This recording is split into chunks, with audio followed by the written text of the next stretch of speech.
You are listening to Football Live, powered by NairaBet, with Chris Baldwin.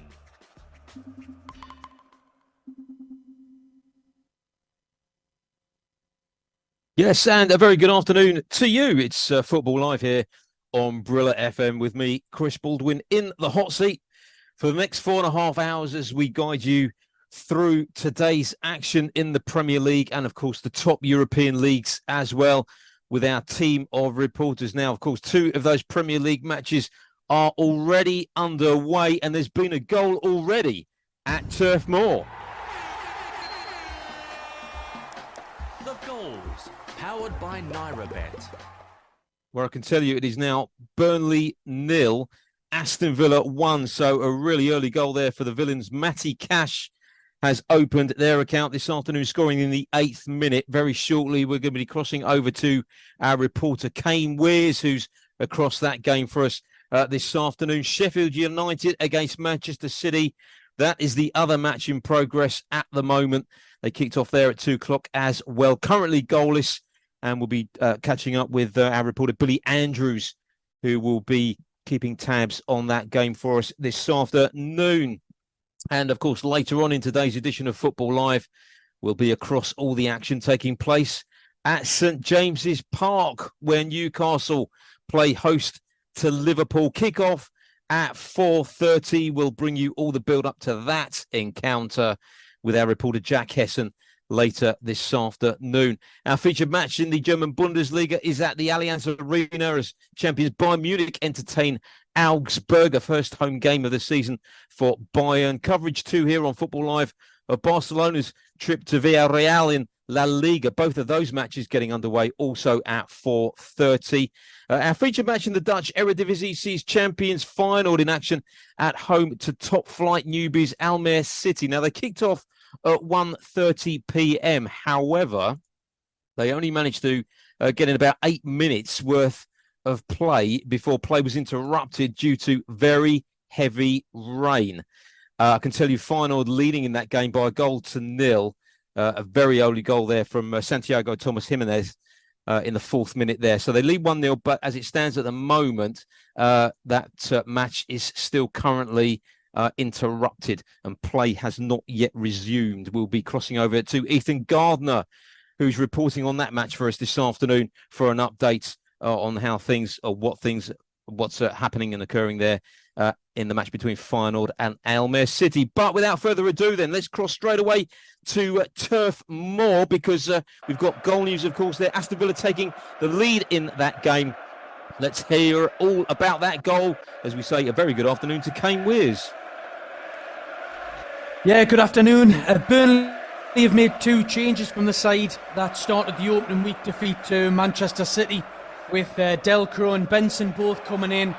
And Aston Villa, the same, made 2 changes from their Wednesday night win against Hibernian, with Robin Olsen replacing the injured Martinez in goal, while Matty Cash comes in for Leon Bailey. And it's Matty Cash with the opening goal for the away side.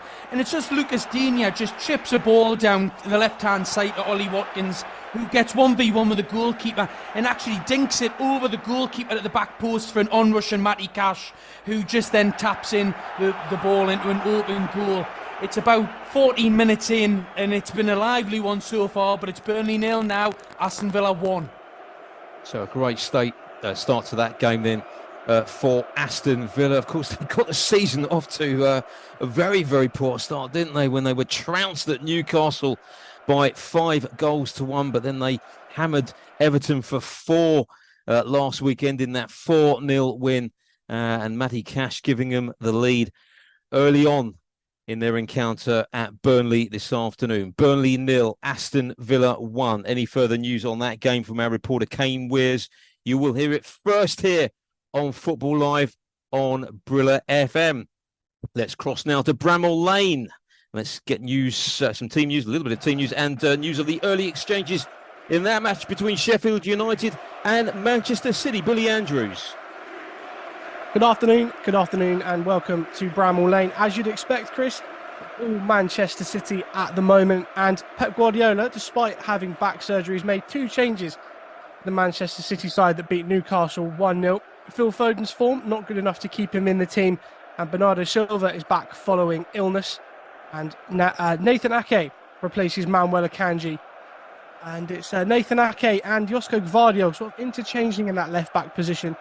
And new signing Jeremy Doku, registered in time, is on the bench. Speaking of new signings, Cameron Archer for Sheffield United is in the stands today. He signed a 4-year contract at Sheffield United after signing from Aston Villa for £18 million. Villa do have a buyback clause. Just the one chance to tell you about, I should say. And that fell to Erling Haaland. Lovely cross into the box from Bernardo Silva. Just got a little bit behind it, couldn't get the power and just headed it lovely and clean into the gloves of Wes Foderingham. At the moment, Jack Robinson is down for Sheffield United, so there could potentially be a change in the offing, but as soon as that happens, I will let you know. 15 minutes gone at Bramall Lane. Sheffield United 0, Manchester City 0. And Billy, Pep Guardiola missing from the dugout, I believe, this afternoon following recent back surgery as well. Apparently he should return after the international break in September. Yeah, it's going to be a little weird, you would think, for those players not to look over and see Pep on the touchline, but they're well drilled. They're fantastic players of great quality, aren't they, at Man City? And the coaching staff are good enough as well, but Paul Heckingbottom just taking this chance in British break-in play for the injury to Jack Robinson, just to give some instructions to his team. They've played okay. They've not given away any clear-cut chances, but at the same time, they've not really offered anything going forward, which is always difficult against Manchester City. But like I said, they're still 0-0 after 16 minutes. So still goalless then at Bramall Lane. And just to recap, Burnley 0, Aston Villa 1, the latest from Turf Moor. Now, as I mentioned earlier, our featured match in the Dutch Eredivisie this afternoon sees reigning champions final at home to Almere City. But that match has been interrupted. Let's hear more about it now from our reporter, Ethan Gardner. Ethan. Well, good afternoon. Yeah, the weather is clearing up a little bit here at the Kuip, but the match was suspended after just 7 minutes of play due to a thunderstorm. And everybody, including the fans, players and officials, had to take cover. Before that, it was quite an open game. Feyenoord, of course, leading 1-0, a goal after just 3 minutes from Jimenez, assisted by Quentin Timber.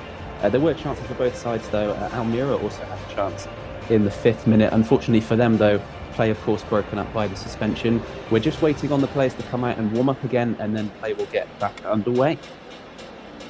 Thanks very much, Ethan. So Feyenoord leading by 1-0 in that game. And as soon as we hear that play is back underway again, we'll tell you all about it here on Football Live on Brila FM, right the way with you through until 6:40 tonight in an extended programme. Of course, Newcastle against Liverpool kicking off at 4:30 this afternoon, along with Villarreal against Barcelona and Bayern Munich against Augsburg as well, all featured and covered on Football Live here this afternoon. There's plenty of action in midweek in the Saudi Pro League. We're going to hear very shortly from John Kane all about that. First of all, before we hear from John, let's get back to Billy Andrews now. Substitution news at Bramall Lane. Billy. Yeah, my mistake. It was actually Ben Osborne that went down and he couldn't continue. It looked like a thigh injury and he was helped off by the medical staff, and that's given Yasser Laroussi an opportunity to impress against Manchester City. I did say that Ake and Gvardiol were changing around, so Ake's now gone to that left centre-back spot. Gvardiol's gone to left-back, but City on the attack as you would expect, but still 0-0. Still 0-0 there. As I say, plenty of action in the Saudi Pro League in midweek as well. We'll be crossing to John Kane very shortly. But further goal news from Turf Moor. The goals, powered by NairaBet. Well, it's a double for Matty Cash. Just as we left Billy Andrews there, I can tell you sorry, Billy's actually covering the Man City game, isn't he? My mistake. Matty Cash has doubled Aston Villa's lead at Burnley, 2-0 now, with just 20 minutes played. It's a dreadful start for Burnley, who, of course, lost their opening game of the season to Manchester City, and they're trailing at home again now by 2-0. Matty Cash with a brace this afternoon. Great start for Unai Emery's men. We'll hear all about that goal very shortly from our reporter, Kane Weers. I can tell you, thought there was some news coming in from Bramall Lane, but it still remains goalless there. Sheffield United against Manchester City. Now, as I mentioned, action in the Saudi Pro League in midweek. We are across that each and every weekend here on Football Live on Brila FM. John's still on standby. I promise you, we will be getting to John very, very shortly. But first of all, let's head back to Kane Wears now. News of that second goal. What a start for Aston Villa, Kane. Great start for Aston Villa. They've been on fire so far in this game. Goals galore. And it comes from a simple build-up, it does. The ball goes out wide from Diaby, and he just chips a ball in to Matty Cash, who's just running alongside him, and he just smashes the ball past Trafford. Aston Villa have been really, really good so far in the game, and Burnley have really struggled to really settle on it. And potentially Aston Villa could have scored another one with an earlier chance from Ollie Watkins. So 20 minutes in, it's Burnley 0, Aston Villa 2. Yeah, I think the opening day of the season result at Newcastle was a very unusual blip as far as Aston Villa are concerned, but they're certainly going great guns now, aren't they? Said that win at home to Everton last weekend by 4-0 and 2 up already at Burnley. Let's cross back to Billy Andrews now at Bramall Lane, because the ball has been in the back of the net, hasn't it, Billy? It has indeed. City had a free kick, foul on Kovacic, sort of 35 yards out, taken by Julian Alvarez in towards Rodri. Rodri was offside, made a horrible mess of it, sort of ballooned up in the air, fell to Nathan Ake, who got there before Foderingham put it into the net. But the linesman's flag was up, the VAR check was quick. But this is what it's going to be for Sheffield United. City are on the attack again and again and again, and they're just going to have to try and hold firm and try and get something on the counter. But 22 minutes gone, Sheffield United 0, Manchester City 0. And Billy, whilst we still got you there, just looking at the record between these two sides, and it wouldn't surprise anybody, of course, that Sheffield United have a dire record against Manchester City. They've failed to score against them in their last 5 matches in all competitions since 2019, so it doesn't bode well. No, it doesn't bode well. It makes for pretty grim viewing if you're a Blades fan, but I don't know. City have conceded only once in 10 games to Sheffield United, so it's going to be difficult. They would have probably liked to have had Cameron Archer available, but that's not the case, and they're just going to have to try and upset the apple cart, I think. Stranger things have happened. And just looking at the squad as well, Billy, it still needs strengthening, doesn't it? Because they've lost some key players during the summer transfer window, a number of departures from the club, and you just get the sense that there's still areas where they need to strengthen it. It doesn't look, it's going to be a very difficult season for them. I think there's no doubt about that. They might have lost their opening 2 games very, very narrowly to Palace and Forest, but we know obviously that the Premier League is a grueling, very long season. It is, it's a grueling season. They do need to strengthen. I think the loss of Illiman and Dye would have been horrible, because there were all those reports that there'd been a video made. He was going to take the number 10 shirt from Billy Sharp, who obviously is a club legend at Sheffield United. They don't want to become this yo-yo club that comes up, goes down, comes up, and constantly can't settle. And we've seen it with clubs like Brentford. If you do your business well, if you do your business smartly, it's definitely possible. And Sheffield United and the other promoted clubs have to look at that and think, well, we can do that as well. Yeah, Brentford, Brighton, 2 very, very good footballing models of that. There's absolutely no doubt. Thanks very much, Billy, but it's still currently goalless between Sheffield United and Manchester City. And just to recap, Turf Moor, it's Burnley 0, Aston Villa 2. For all you John Kane fans, stand by. He's coming up very, very shortly with news of the Saudi Pro League. You're listening to Football Live. Sports Radio 88.9 Brila FM. Some of the best start from the streets of Africa. This is not just a game.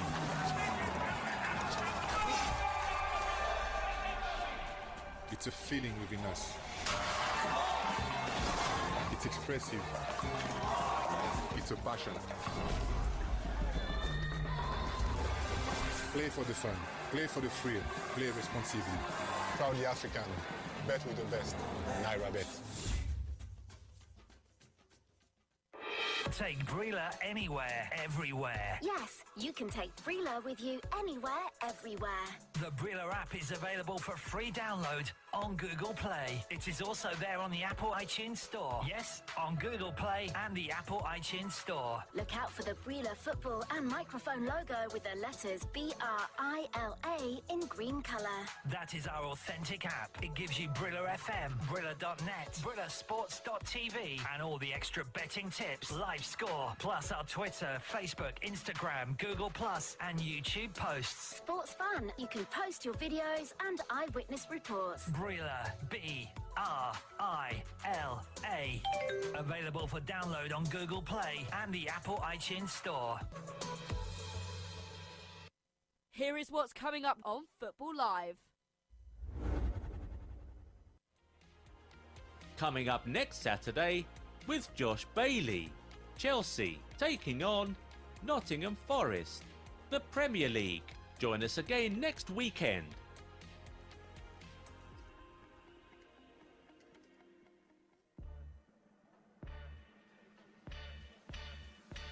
You are listening to Football Live. Powered by NairaBet. Live and exclusive on Brila FM.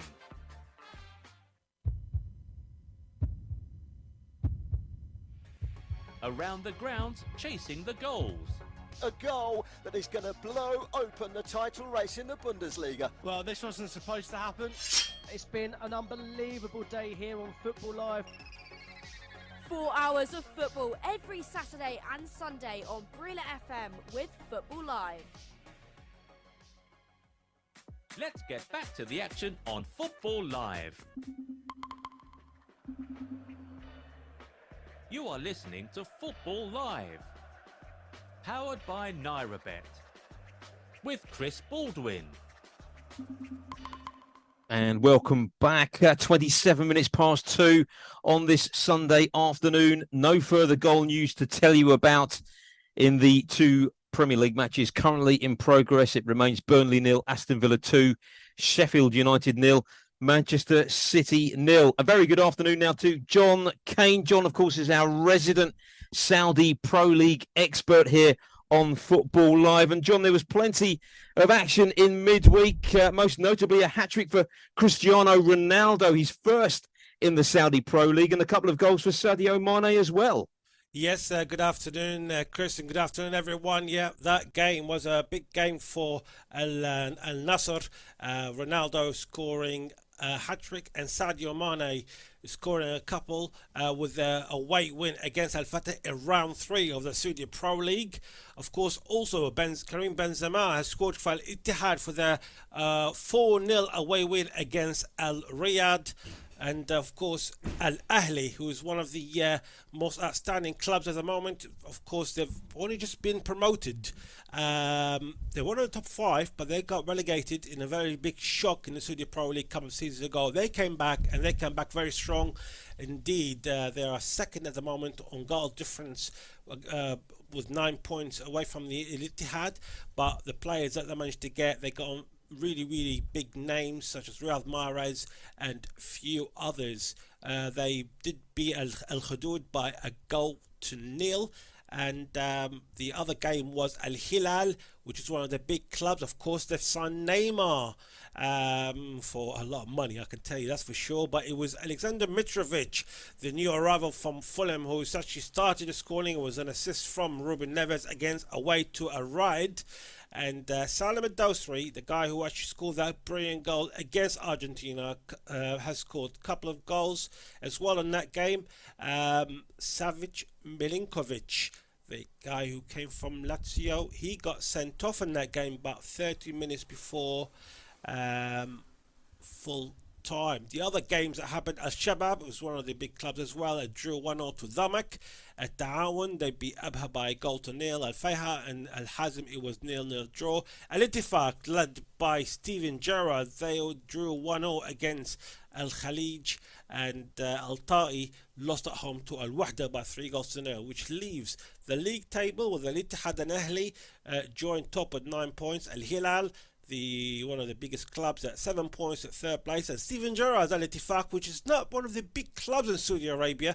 However, he's doing very well with 7 points at 4th place, and then Al Ta'awun 5th place. Al Nasr Of course, if people want to know how Cristiano Ronaldo's team is doing, they are 10th with only 3 points from 3 games.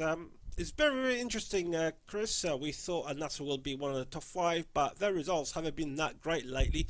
But that 5-0 win, I'm sure that will change things a bit. Yeah, I mean, John, as we know, the whole situation around the Saudi Pro League always stokes up some controversy still, doesn't it? And Mikel Arteta has weighed in with his thoughts in the last couple of days as well. He's had a word to say about the whole subject, particularly the transfer window, which closes on the 20th of September. And Arteta saying it should be brought into line with European timings, where, of course, the window closes on the 1st of September. The argument being that it continues to leave Premier League clubs vulnerable to lucrative offers. Have you got any thoughts on that? I think he's got a point in that, because obviously you don't want to disrupt, or definitely Mikel Arteta doesn't want the Premier League being disrupted, which is, I can completely understand. However, at the end of the day, I mean, 2 different leagues, 2 different football associations. Saudi Arabia really doesn't have to.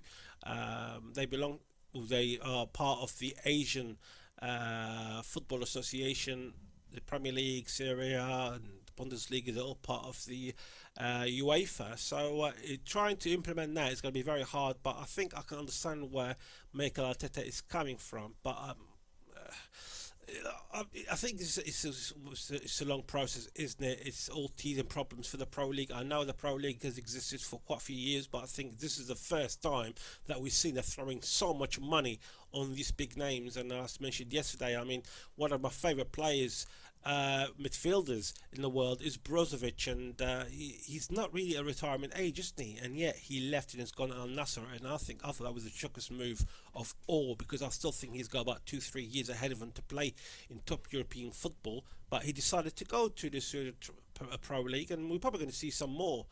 I can't understand where Arteta's coming, but really you can't really enforce it on the Saudi League at the moment. Yeah, Ruben Neves, another player that springs to mind, who certainly had a future in the Premier League. Thanks very much, John. That's John, all across the Saudi Pro League latest. You're listening to Football Live here on Brila FM with myself, Chris Baldwin, right the way through with you until 6:40 this evening. Still coming up later on today, Newcastle versus Liverpool at St James's Park. Jack Hesson reporting on that game for us. Really looking forward to that encounter. Some brilliant ding-dong matches between those two over the last few decades. Bayern Munich at home to Augsburg as well, and Villarreal against Barcelona. Both of those games also kicking off at 4:30. Our feature match in the Dutch Eredivisie, final against Almere City. Play still hasn't resumed in that game yet. We'll get an update very shortly from Ethan Gardner on the latest situation there. But first of all, let's head back to the 2 matches that we're currently covering in the Premier League. Our first port of call will be Bramall Lane, Sheffield United against Manchester City. Billy Andrews. There was a fantastic opportunity for Julian Alvarez to get another goal for Manchester City. He got his 10th against Newcastle last weekend, but the ball was played into Erling Haaland. He held off John Egan, managed to get a flick, sort of like a miss-hit shot away. It deflected off of Jack Robinson, and it fell to Julian Alvarez, but Wes Foderingham had come out so quickly and made himself so big. He got the save, got the block in, and it went out for a corner. They've come half chances a few times. There's been a few crosses into the box that haven't quite found Haaland or Alvarez. Jack Grealish is struggling to create anything, and honestly Sheffield United really are struggling to get out of their own half. Gustavo Haim has tried a few forward passes, but they've been unable to find the likes of Traore or Osula. But 33 minutes gone, nearly 34. Sheffield United 0, Manchester City 0. So Billy, I'm guessing it's a case of when, not if, that Manchester City finally make that breakthrough. That's what it's looking like. To be honest with you, Chris, they're peppering that back 5 at times for Sheffield United. I think when City have the ball, they drop into a back 5, almost a back 6, with Vinicius Souza almost playing it along centre-half as well. And then when they do eventually get the ball back, they really struggle to get the players forward, and Gustavo Haim is just hitting it long to nobody. So City have got to be patient, but still 0-0.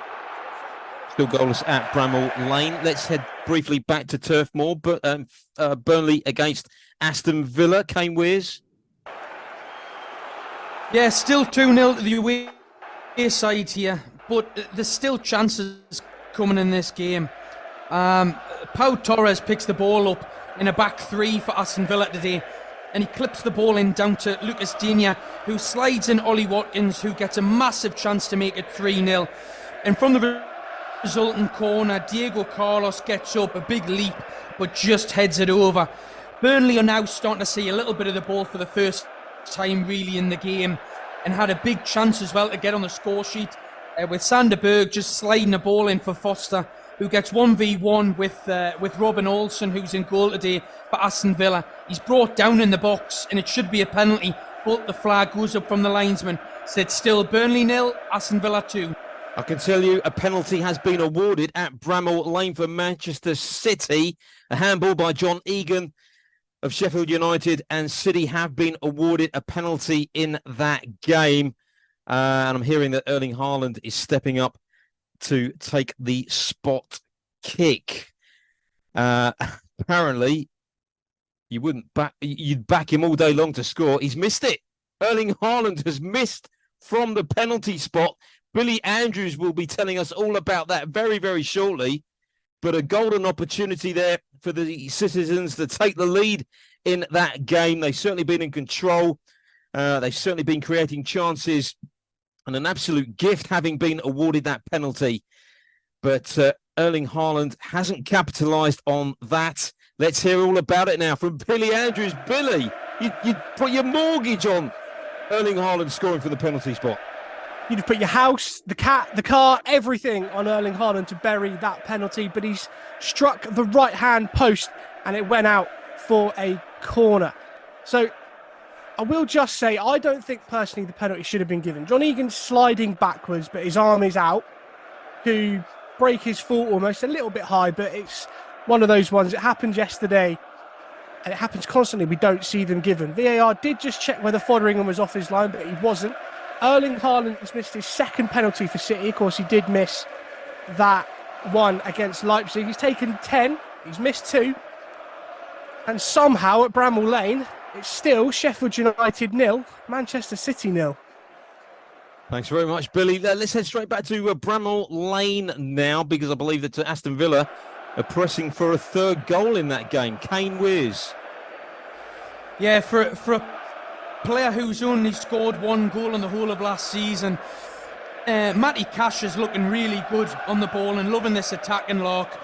A ball comes in and it's crossed in from the box by Lucas Digne and it's headed out by O'Shea. And Matty Cash just picks the ball up on the half volley just outside the box, inspires one, and a great save by Trafford in the Burnley goal. Again, another opportunity. Kamara just slides in Ollie Watkins, who again gets 1v1 with Trafford, who makes a big save. Burnley are really struggling to get any control on the game here, and Aston Villa look really good, especially setting up at that back three with Pau Torres, Diego Carlos and Konsa there, really building up from the back and picking out some great passes to start the attack. But Burnley are hanging on, so it's still Burnley 0, Aston Villa. Kane Moss, we still got you there. Just a brief word on Burnley, because, of course, this is only their second match of the season, so we haven't really been able to get a really good handle on how things are progressing for them at the moment. Obviously, you would probably have expected them to go down to Manchester City on the opening day of the season. Their match against Luton, which was, of course, scheduled at Kenilworth Road last weekend, that was postponed due to ground development work at Kenilworth Road as their ground looks to join the 21st century. But as far as Burnley goes, as I say, difficult to really know how their season's going to pan out. And in their opening 2 games against Manchester City and Aston Villa, very difficult opposition. Yeah, I think, as you say, going to the home of the champions' first game of the season is always difficult to read. But I think the big problem in terms of Burnley today is Aston Villa are just too quick for them. And I feel like Burnley, when they're getting on the ball, probably a little bit different to what they are or previously before Vincent Kompany, where they'd be very direct and in your face. And today they're very passive when they're getting the ball, very slow and not really creating much. And Aston Villa are just getting in their face and really pressing them. So I think it's really difficult, to be honest, to be able to see what Burnley are going to be like, because Aston Villa from their first game compared to now look really up for it. This doesn't look too good for Burnley if this is how Burnley's season is going to be going, because they look so off the mark at the moment. And Aston Villa still 2-0 up, courtesy of those 2 goals from Matty Cash in the opening 20 minutes there. Burnley 0, Aston Villa 2. If you have just joined us, Erling Haaland has missed a penalty at Bramall Lane. It's remained Sheffield United 0, Manchester City 0 in the other Premier League match taking place there. Right, let's head back to the match that we're covering at the Stadion Feyenoord this afternoon. Feyenoord against Almere City. Now, they kicked off at 1:30 p.m, but then the rain came, very, very heavy rain indeed. So they had to interrupt play there, but I believe that we're up and running once again there. Ethan Gardner. Yeah, we're back underway. The players came out about 10 minutes ago and did sort of pre-match warm-ups to get themselves ready again. And then we had a drop ball from the referee. Feyenoord have since then pretty much held on to possession. They look to be finding their feet back in this game. But as the beginning of their season has been quite slow, and indeed here they're being quite sloppy. Almere are putting pressure on them. So it's going to be interesting to see where this game goes. We're 8 minutes gone now. Feyenoord 1, Almere 0. Let's just run through a few results for you from some of the other action that's taken place in the world of football this afternoon. Before I do that, further goal news from the Stadion Feyenoord. The goals, powered by NairaBet. And Igor Paxao has doubled Feyenoord's lead there. It's Feyenoord 2, Almere City 0. So the form book going according to plan there with they're just in the 10th or 11th minute or so of that game. So Feyenoord now 2 goals to the good. We'll get news of that goal very shortly from our reporter, Ethan Gardner, who's covering that match for us here on Football Live. In fact, let's cross to Ethan right now. Ethan. Yes, it's a lovely, neat finish from Igor Paxao. The cross came in low from new signing Calvin Stengs, and he was on his own in the box. Paxao, a side foot finish into the bottom left-hand corner, no one marking him. And as expected, the Dutch champions Feyenoord 2-0 up here at home over the newly promoted Almere City. So Feyenoord 2 goals to the good. There was an earlier kickoff in the Eredivisie this afternoon. Zwolle beat Utrecht by 1-0 in that game. Right, as I said, let's just wrap up a few final scores for you and latest scores from the world of football in the Championship. Watford 0, Blackburn 1.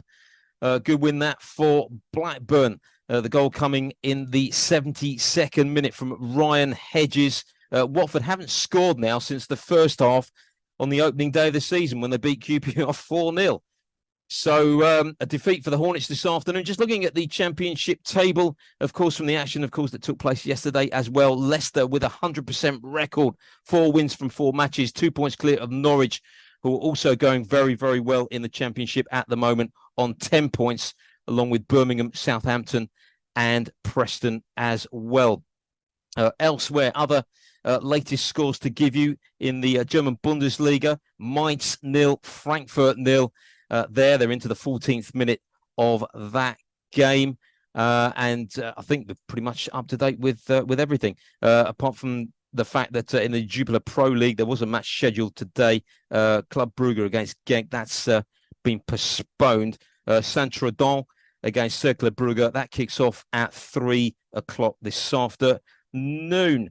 Right, let's head straight back now to Turf Moor. The hosts have come pretty close, I believe. Kane Wears. Yeah, the first time that Burnley have actually been able to try and break through Aston Villa's back line. And it's just Amadouni who just gets the ball and just starts running at the Aston Villa defence. Knocks it past Diego Carlos and just strikes a great ball from the edge of the box. And it just hits the crossbar. A great chance for Burnley to get back in the game, especially when moments beforehand, Diaby's picked the ball up on the right-hand side and just ran at the Burnley fullback, delivered a great ball into Ollie Watkins, who from 3 yards out has to score, but makes Trafford make a great save. Really, really good end-to-end game now. I think Burnley really need to start to come out and go towards Aston Villa and attack them more, but we're into the final 3 minutes of the half, and it's still Burnley 0, Aston Villa. And just a word on Ollie Watkins, Kane as well, because he's still searching for his first goal of the Premier League season, but he netted a hat-trick, didn't he, in midweek in that very comfortable 5-0 win for Aston Villa at Hibs in their Europa Conference League first leg playoff. Yeah, and Ollie Watkins has looked great today. I think even from the first game of the season against Newcastle, he had some chances. And I think it's now really, especially being in this Unai Emery side, he has to be able to put them away now and make sure he stays in that team, because if not, Emery will just replace him, especially coming up with the January transfer window or still in the summer transfer window. But he's done well so far. He's got in some really good positions, but I think really for where Aston Villa want to be and moving into those European spots in that top 6 or 7, he has to put them chances away. Probably similar to Newcastle in terms of having Callum Wilson or Alexander Isak in that position. But yeah, Ollie Watkins has done good so far, but ultimately he has to put the chances away. But as you say, still Burnley 0, Aston Villa 2. As they approach half-time in that game, Villa still comfortably in front at the moment. Incidentally, they've won 2 of their last 3 visits to Turf Moor. However, they are without a victory prior to kickoff today in their last 5 league away fixtures. But a bit of a mini mountain for Burnley still to climb in that game at the moment. They trail by 2-0. It remains goalless, surprisingly, at Bramall Lane between Sheffield United and Manchester City. Erling Haaland blazing a penalty wide in that game. So still goalless then at Bramall Lane, Sheffield United against Manchester City. I think there might have, in fact, been a further penalty appeal in that game. Let's cross back over to Billy Andrews now. Billy, can you just update us on that? Yeah, so the ball came in from Bernardo Silva, and Erling Haaland's tussling with Ahmed Hodzic, the centre-back for Sheffield United. They've both got hold of each other, 6 of one, half a dozen of the other. Haaland goes down, which he's done a couple times before, but the referee, as previously, has said no. There was a little brief break in play whilst Baldock got some treatment for what looked like an eye issue, possibly a contact lens. But VAR had a quick check, no penalty. They're both tussling with each other. It would have been harsh to give it as a penalty. They both had hold of each other, just Haaland used his body weight to drag him down. So we're into 4 minutes of added time, to the 3rd minute of that 4 minutes actually, and it's still 0-0. Sheffield United doing really well since that penalty miss. Yeah, I'm sure that they might take that this afternoon, a point against Manchester City. Sheffield United to get their first points on the board this season in the Premier League. We've got some betting news now, in-play betting with John Kane. John. The latest in-play betting odds from NairaBet. Yes, the latest bettings from NairaBet, as we've heard, was actually half-time at Burnley against Aston Villa. Villa are leading by 2-0 away from home. Burnley are 34.0 for the win if you fancy them coming back. If you think they can get a draw, it's 12.0 and suspended for a Villa win. Manchester City, they're still playing in the 3rd minute of injury time in the first half. Sheffield United playing at home, they're 17.0 for the home win. Has just gone down to 4.33 for the draw, and it's 1.33 for Manchester City away win. The other game that featuring in the Dutch Eredivisie, Feyenoord against Almere City.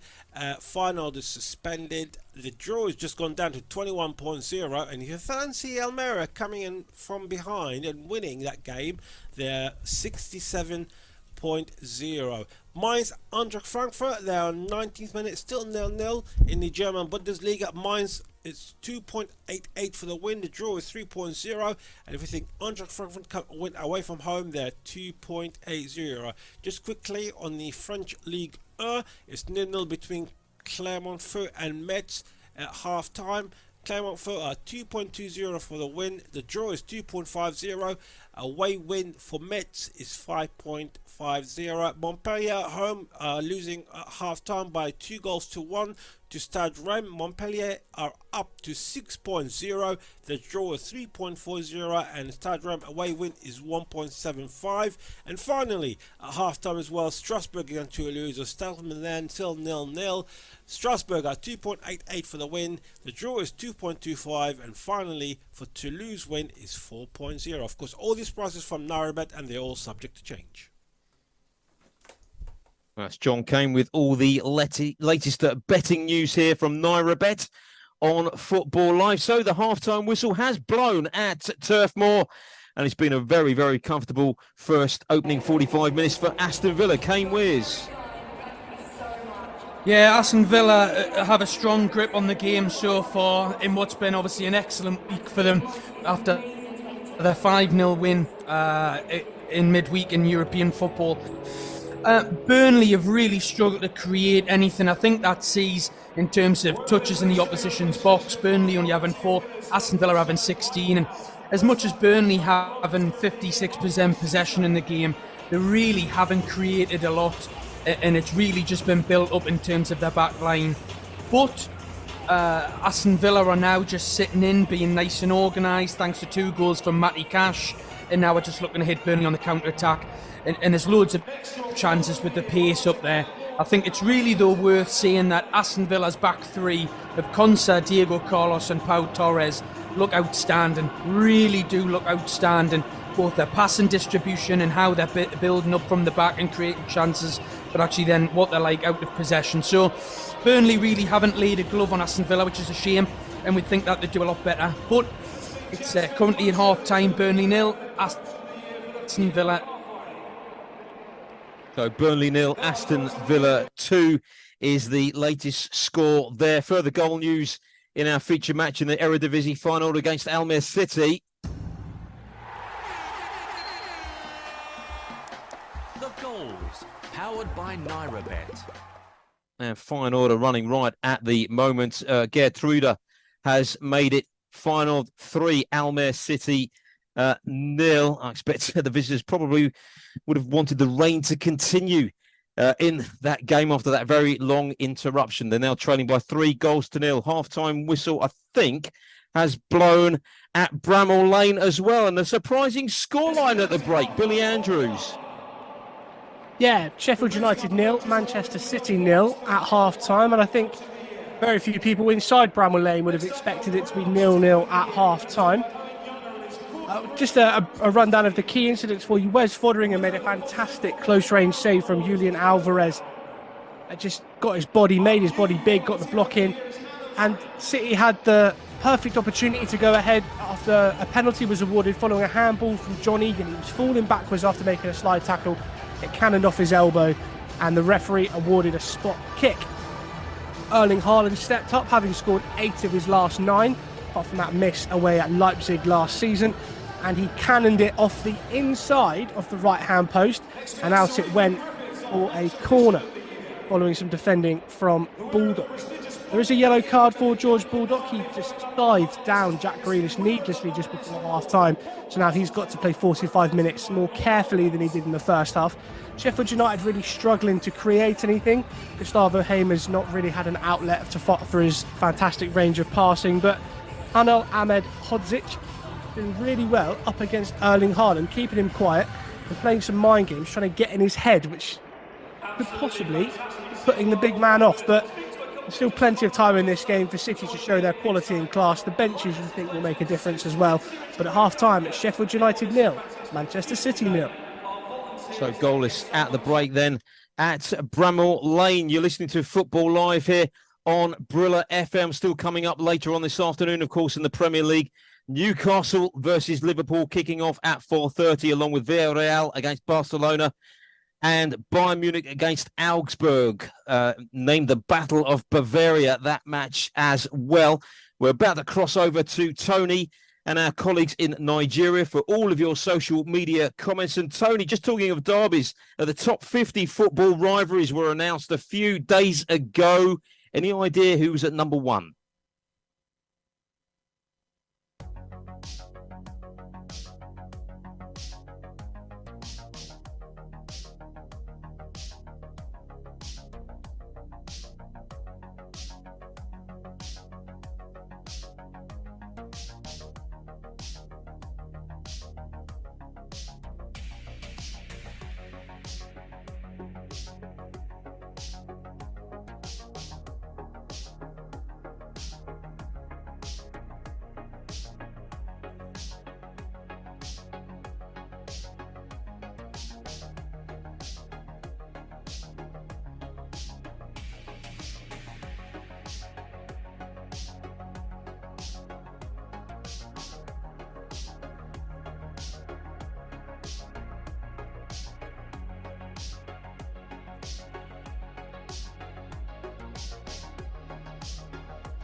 You are listening to Football Live.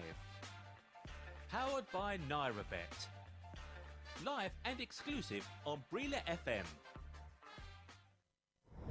Sports Radio 88.9 Brila FM. You are listening to Football Live. Live and exclusive on Brila FM.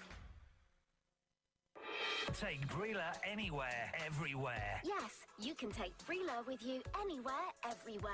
The Brila app is available for free download on Google Play. It is also there on the Apple iTunes Store. Yes, on Google Play and the Apple iTunes Store. Look out for the Brila football and microphone logo with the letters BRILA in green colour. That is our authentic app. It gives you Brila FM, Brila.net, BrilaSports.tv, and all the extra betting tips, live score, plus our Twitter, Facebook, Instagram, Google Plus, and YouTube posts. Sports fun. You can post your videos and eyewitness reports. Brila, B-R-I-L-A.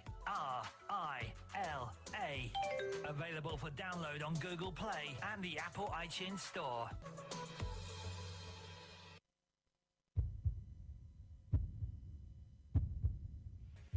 Around the grounds, chasing the goals. A goal that is going to blow open the title race in the Bundesliga. Well, this wasn't supposed to happen. It's been an unbelievable day here on Football Live.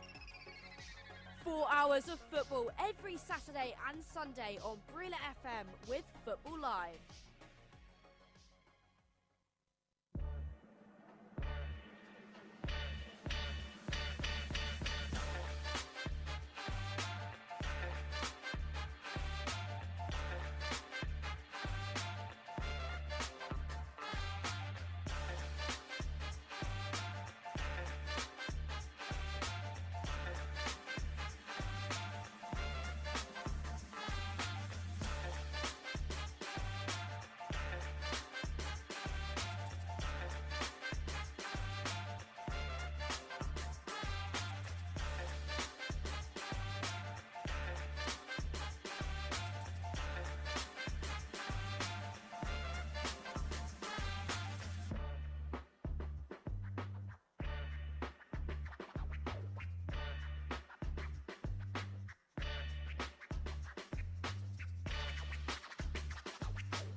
Sports Radio 88.9 Brila FM. You are listening to Football Live. Powered by NairaBet. Live and exclusive on Brila FM.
You are listening to Football Live, powered by NairaBet, with Chris Baldwin.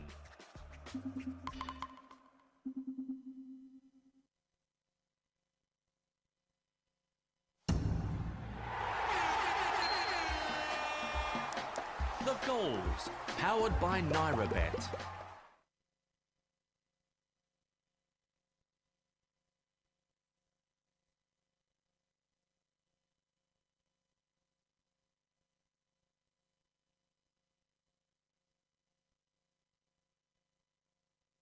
And indeed, welcome back to Football Live here on Brila FM. There has been a third goal in the game at Turf Moor between Burnley and Aston Villa. Which way has it gone? Kane Wiz. And it's game on. Burnley are back in this game. Goodmanson, who's just came on at half-time as well, has really had a great part to play. And you can see why Vincent Kompany's brought him on. But a ball's been floated in. He's beat Lucas Digne in the air at the far post. Heads the ball back across to Lyle Foster, who pins the Aston Villa centre-half before showing great composure to just turn his man and fire it from close range past Olsen in the goal. Really good start now, and Burnley look up for this, really getting in Aston Villa's face and pressing really high up the pitch. So now it's Burnley 1, Aston Villa 2. Game on. Game on indeed. Thanks very much, Kane. So Burnley open their Premier League scoring account this season, and they now trail at home to Aston Villa by 2-1. And it's Lyle Foster then with that goal for Burnley. Let's head back to Bramall Lane, get news of the early salvos in the second half. Sheffield United against Manchester City. Billy Andrews. Yeah, and as you come to me, Rodri's just fired one over the crossbar from just outside the box. Really struggled to have that final missing piece of the puzzle, Man City, this afternoon, but they are capable of crafting something out of nothing. Of course, they normally have someone like Kevin De Bruyne, but they haven't got him for a while.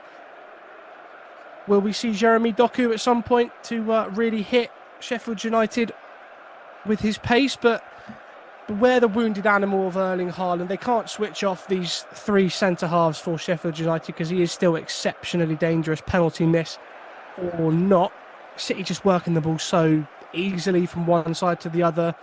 It's really easy for Walker and Ake to get crosses in. So Sheffield United have it all to do, but 49 minutes gone. It's still 0-0 at Bramall Lane. And Billy, just whilst you're there, you mentioned Jeremy Doku, of course. Surely he's got to make an appearance in the second half. He looks a really exciting young prospect, doesn't he? If there's a head coach that can get the best out of him, it's got to be Pep Guardiola. Exactly. There's something electric about that boy, and I think we saw what Thierry Henry said. What can you do when he's running at you? He's like, pray. That's all you can do, because he's that quick, he's that electric, and it's someone that Man City can have to run down the wing, cross balls in for the likes of Haaland and Alvarez. They've lost Riyad Mahrez and they've replaced him with yet another young, exciting player, which they always seem to do, Man City. Thanks very much, Billy. So still goalless then at Bramall Lane. Sheffield United 0, Manchester City 0. Erling Haaland, of course, missing from the penalty spot in the first half, but still plenty of football to be played out in that game. And of course, Burnley 1, Aston Villa 2, the latest from Turf Moor. Our feature match in the Dutch Eredivisie, a very delayed game at that as well, due to inclement weather conditions earlier on this afternoon. Feyenoord against Almere City. There's about 5 or 6 minutes or so before the break in that game. Let's get an update now from Ethan Gardner. Well, I think amongst everybody else in this ground, is wondering how on earth this game is still 3-0. Not only have Feyenoord had their chances, they've hit the bar, and they've been really dangerous down the right-hand side. But Almere, well, there's been a chance that will live in their heads for the rest of the season. Robinet, their striker, found himself 1 yard out with an open goal and somehow played it back to the person that crossed it into him. He did not score that chance. Feyenoord have really grown into the game. They seem to be dominating, and after 39 minutes, it is still 3-0 to Feyenoord.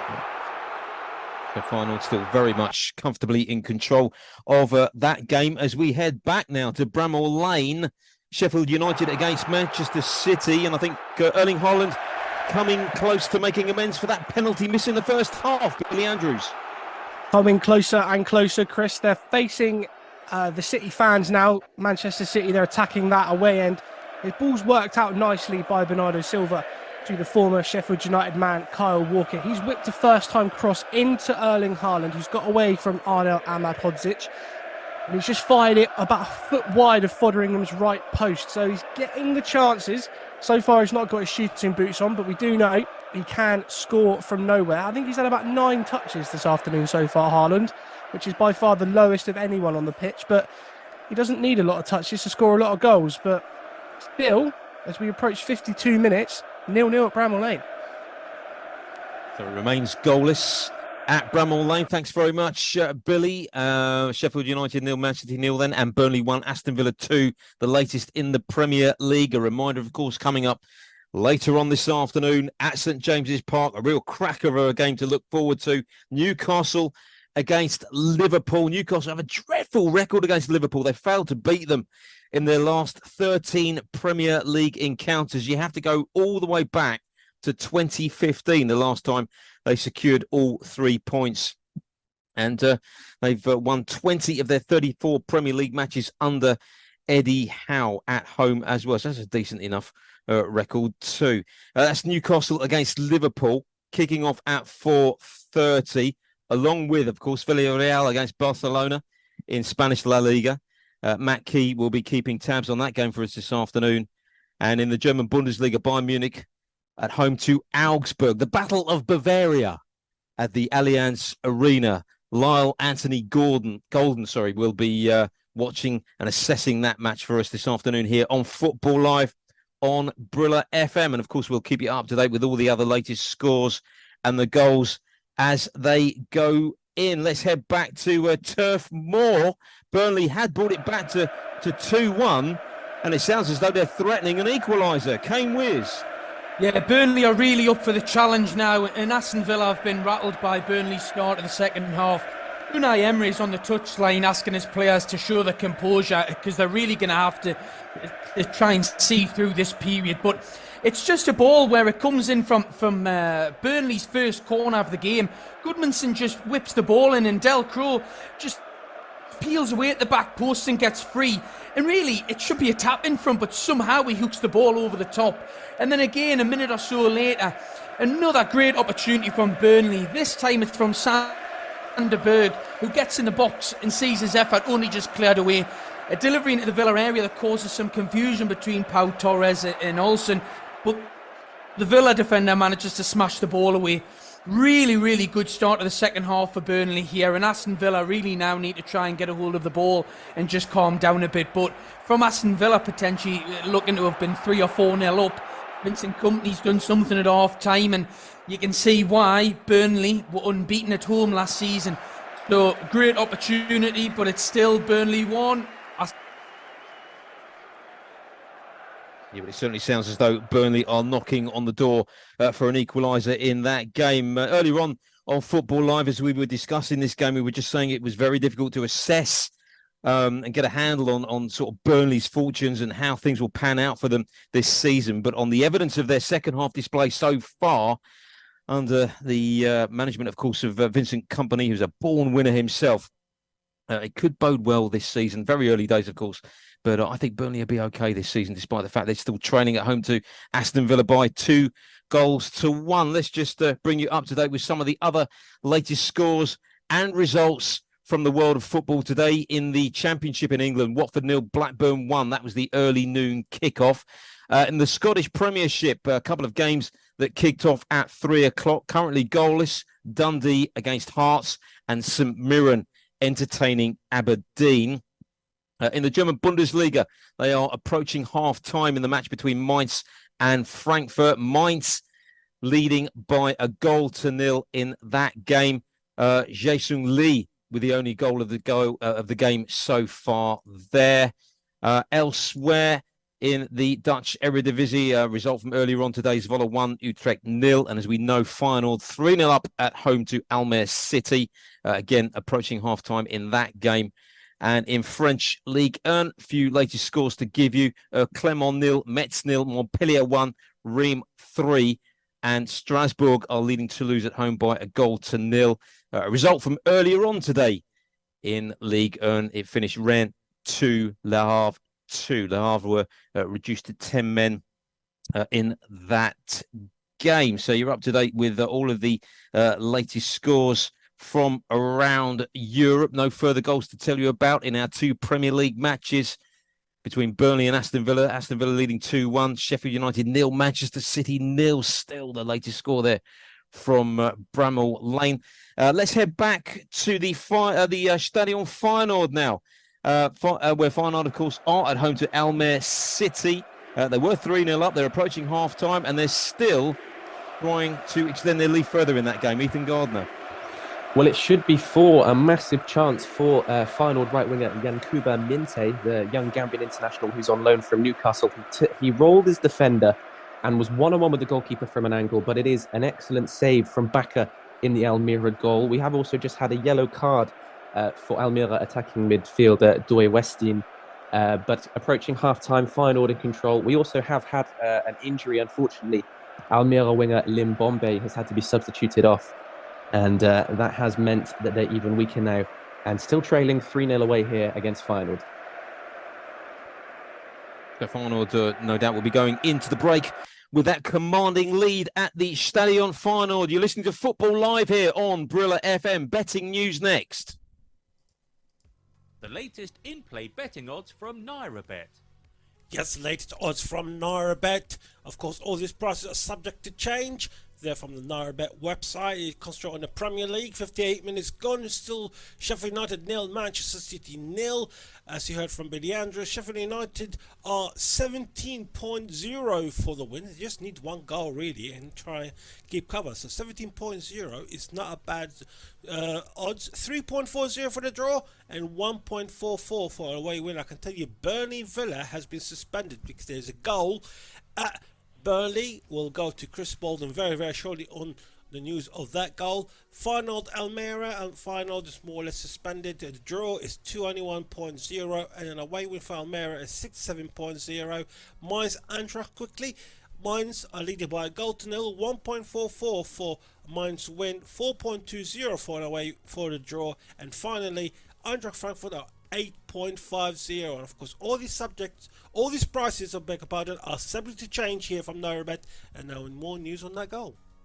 Many thanks to John Kane with all the betting news there, and indeed a further goal at Turf Moor. The goals, powered by NairaBet. And this guy, if he's not already, is going to be one of the most impressive players in this Premier League campaign, I think. Moussa Diaby is on the score sheet. He's scored a third goal for Aston Villa. They've now restored their 2-goal cushion. It's Burnley 1, Aston Villa 3 there. And news and details of that goal from Kane Wears coming very, very shortly here on Football Live. But Aston Villa just moving further away. Again, it sounded as though Burnley, well, they did get back into it, didn't they? Straight after the break with that goal from Lyle Foster. But Moussa Diaby has added a third for Aston Villa. Before we get to Kane Wears, let's cross back to Billy Andrews at Bramall Lane. Sheffield United against Manchester City.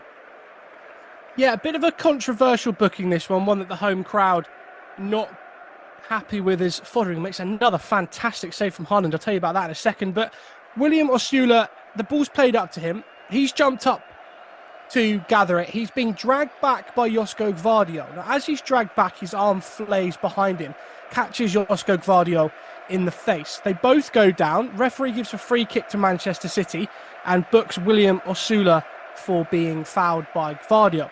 Just that chance for Erling Haaland, played in fantastically by Mateo Kovacic, got around Ahmad Hodzic and fired it straight at Fotheringham.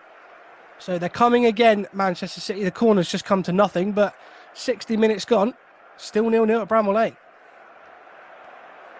News of that third goal for Aston Villa at Turf Moor. Here's Kane Wears.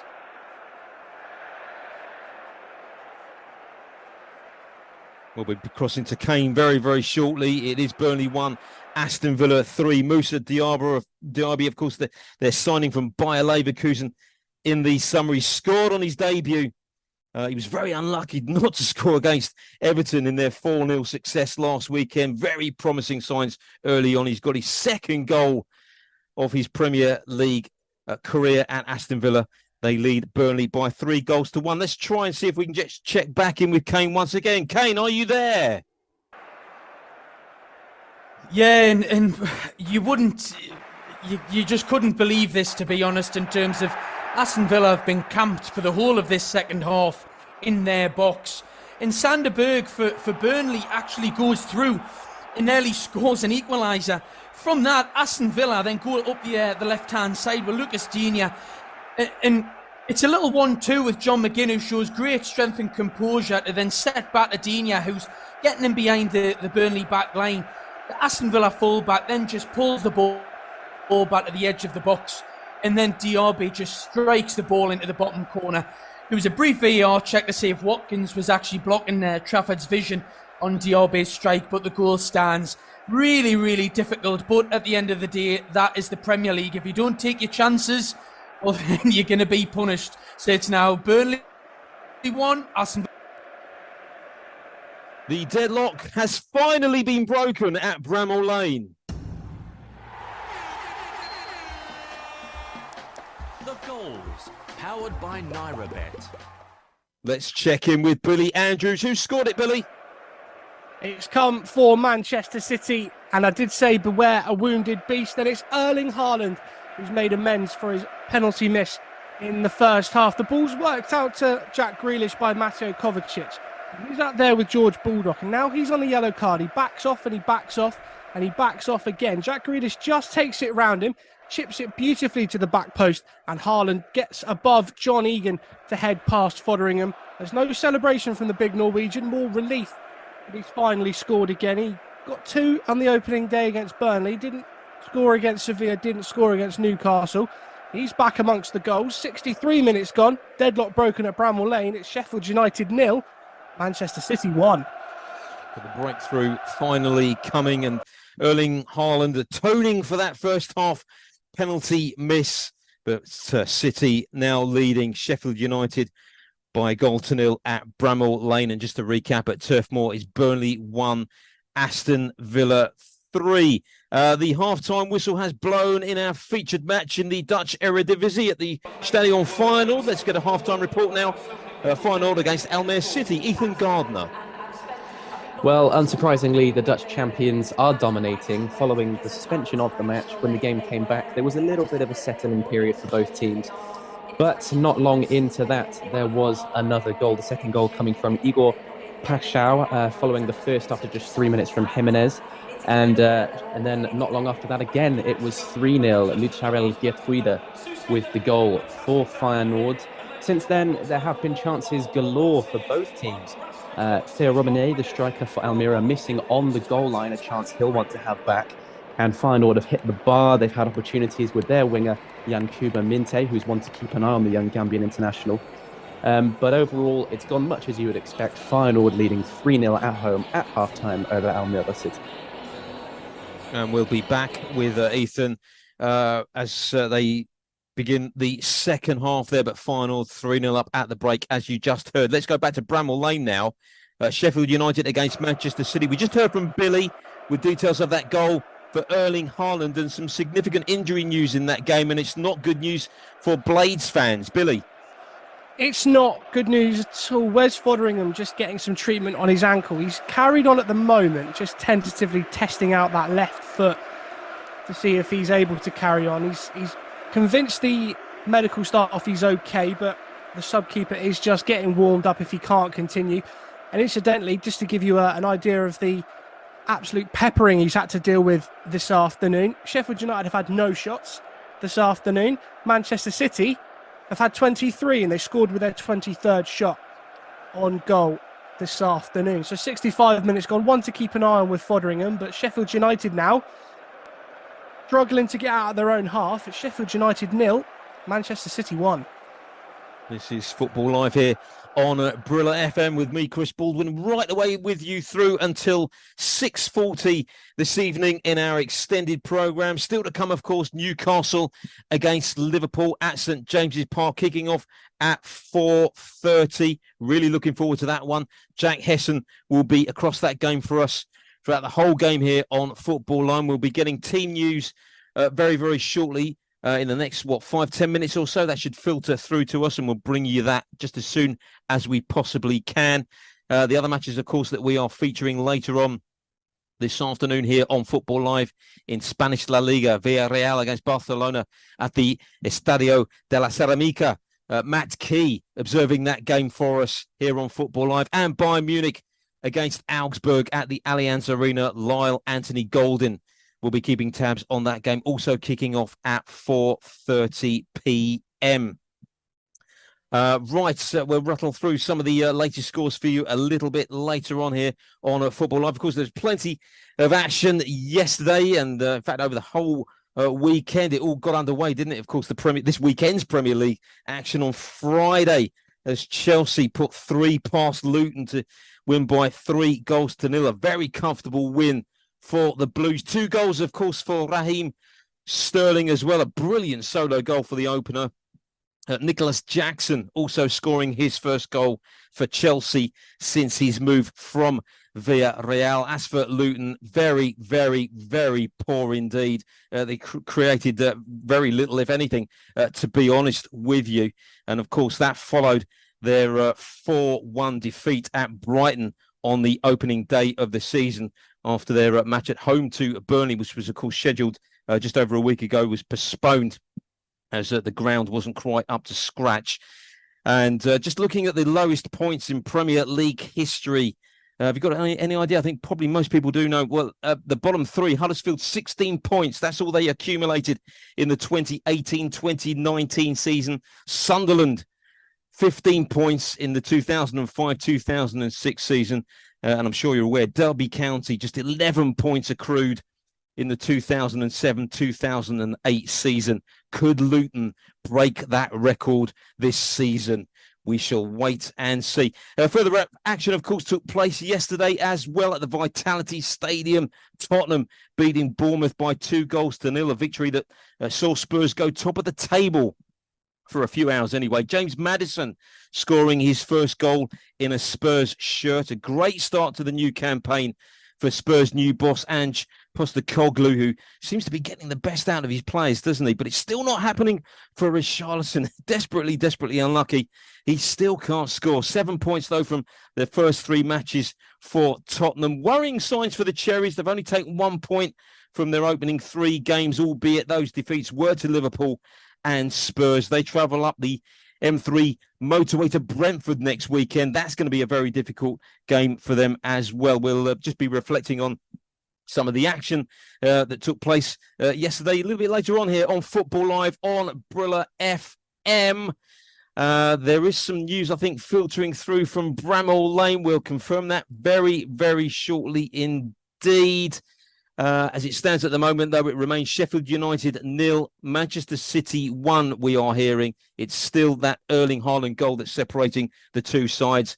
And it remains Burnley 1, Aston Villa 3 at Turf Moor. Once again, you are listening to Football Live here on Brila FM. Sports Radio 88.9 Brila FM. Calling all high flyers who fancies a free flight on us. Naira Vegas are making it rain with 1 million, yes, 1 million free flights on Aviator. Claim unlimited flights with no minimum stake. The sky's the limit. Every day it will randomly rain free flights through the chat feature. Simply place your bets on Aviator and watch it rain free flights in the chat. Make sure you board the plane. You wouldn't want to miss out on a maximum multiplier of times 250,000. Full terms and conditions apply. Must click claim in the chat to be rewarded. Free flights for Aviator only. Must be 18+. Please play responsibly. Take Brila anywhere, everywhere. Yes, you can take Brila with you anywhere, everywhere. The Brila app is available for free download on Google Play. It is also there on the Apple iTunes Store. Yes, on Google Play and the Apple iTunes Store. Look out for the Brila football and microphone logo with the letters BRILA in green colour. That is our authentic app. It gives you Brila FM, Brila.net, BrilaSports.tv, and all the extra betting tips, live score, plus our Twitter, Facebook, Instagram, Google Plus, and YouTube posts. Sports fun. You can post your videos and eyewitness reports. Brila, B-R-I-L-A. Available for download on Google Play and the Apple iTunes Store. Here is what's coming up on Football Live. Coming up next Saturday with Josh Bailey. Chelsea taking on Nottingham Forest. The Premier League. Join us again next weekend.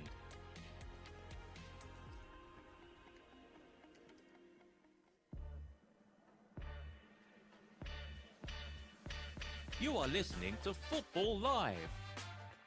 Powered by NairaBet.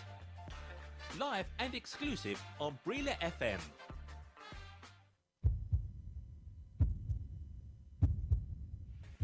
Around the grounds, chasing the goals.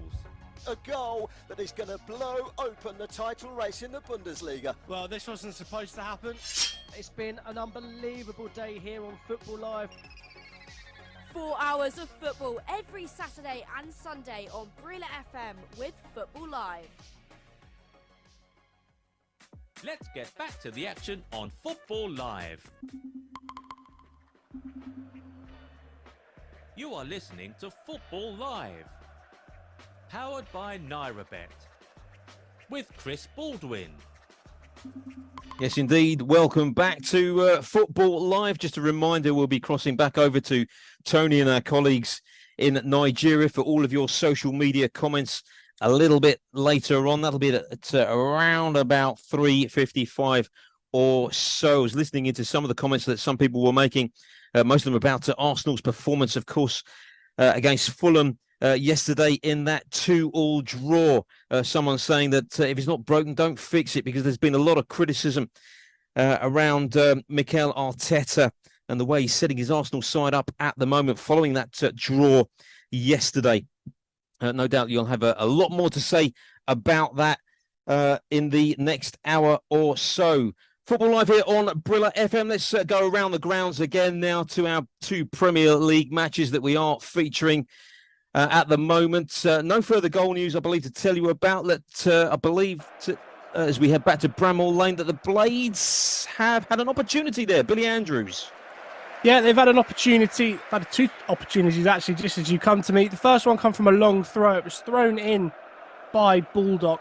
Fell to the edge of the box, dropped to the edge of the box. Shot comes in from Ollie McBurney on the edge of the box. It's then blocked by Josko Gvardiol, thrown his body in front of it, took it square in the chest. And the second one, City tried to clear and give the ball away quite cheaply. And he tried to go for goal, did Ollie McBurney, but it was always going wide, always drifting wide of Edison's goal. A slight injury to Jack Grealish, but he's back on now, took a knock to that thigh. But possible getting into Jeremy Doku debut territory, I would suspect, if Jack Grealish can't continue. 75 minutes gone, it's still Sheffield United 0, Manchester City 1. Let's head back to Turf Moor now for an update on Burnley against Aston Villa. Or Aston Villa have they still got that 2-goal cushion there? Kane Wears. Yeah, Villa have taken control again since restoring that 2-goal lead, with Burnley looking for a way to get back into this and really leaving themselves vulnerable on the counter-attack. And again, it's Ollie Watkins that's set up from 6 yards from goal with a wonderful low blow from Moussa Diaby. He looked certain to score, but makes the block a bit easier by firing it straight at James Trafford. But the Burnley goalkeeper makes still one heck of a save and keeps the home side in it. Since then, we've had a couple of substitutions. Redmond and Ramsey have came on for the home side, while new signing as well, Zaniolo, has just came on for Aston Villa and nearly having an immediate impact with the ball just chipped over the Burnley back line and getting through 1v1 with the goalkeeper, and just has his shot saved. But it's still Burnley 1, Aston Villa 3. Unai Emery's side still very comfortably in the lead in that game there. The team news for Newcastle against Liverpool just filtering through to us here in the studio. Newcastle lining up with Pope in goal, and then Trippier, Sharp, Botman, Byrne, Bruno, Tonyali, Guimaraes that is, Tonyali, Jolinton, Almiron, Gordon and Isak. And Liverpool lining up with Alisson between the sticks, Alexander-Arnold, Matip, Van Dijk, Robertson, Endo, McAllister, Szoboszlai, Diaz, Salah and Gakpo. So they are the starting 11s for you for that Premier League match kicking off at 4:30 this afternoon. We'll be hoping to cross over with Jack Hesson in the next, 10 or 15 minutes or so as we build up to that 4:30 kickoff. That's Newcastle taking on Liverpool at St James's Park this afternoon. As I mentioned earlier, Newcastle with a really poor record against Liverpool. They failed to beat them in their last 13 Premier League encounters. Liverpool themselves are currently on the longest unbeaten run in the Premier League, stretching back 13 matches now, having won 8 and drawn 5 since losing 4-1 at the Etihad back in April. And as I say, that's a really exciting game to look forward to. And incidentally, Liverpool aiming to win 3 consecutive league matches at St James's Park for the first time. They've beaten them on the last two occasions there up in the northeast of England. And they're looking to make it a third. When the two sides met last season, Liverpool winning 2-0 at St James's Park with goals from Núñez and Gakpo. You'll probably remember Nick Pope was sent off for Newcastle in that game. So, that's Newcastle against Liverpool kicking off at 4:30.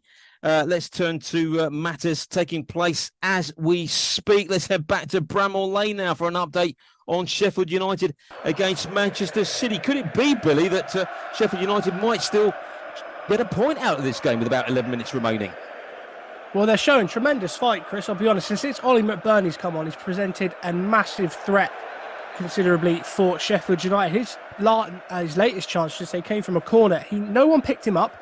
Nathan Ake sort of fell over Josko Gvardiol, and he was there to free header, just put it wide of the post. City went up the other end, and Vinicius Souza fouled Bernardo Silva just outside the D. So City have a dangerous free kick with Julian Alvarez hovering over it.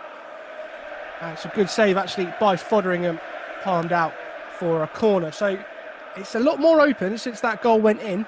77 minutes gone, or 78 minutes gone, I should say. Still 1-0 to Manchester City.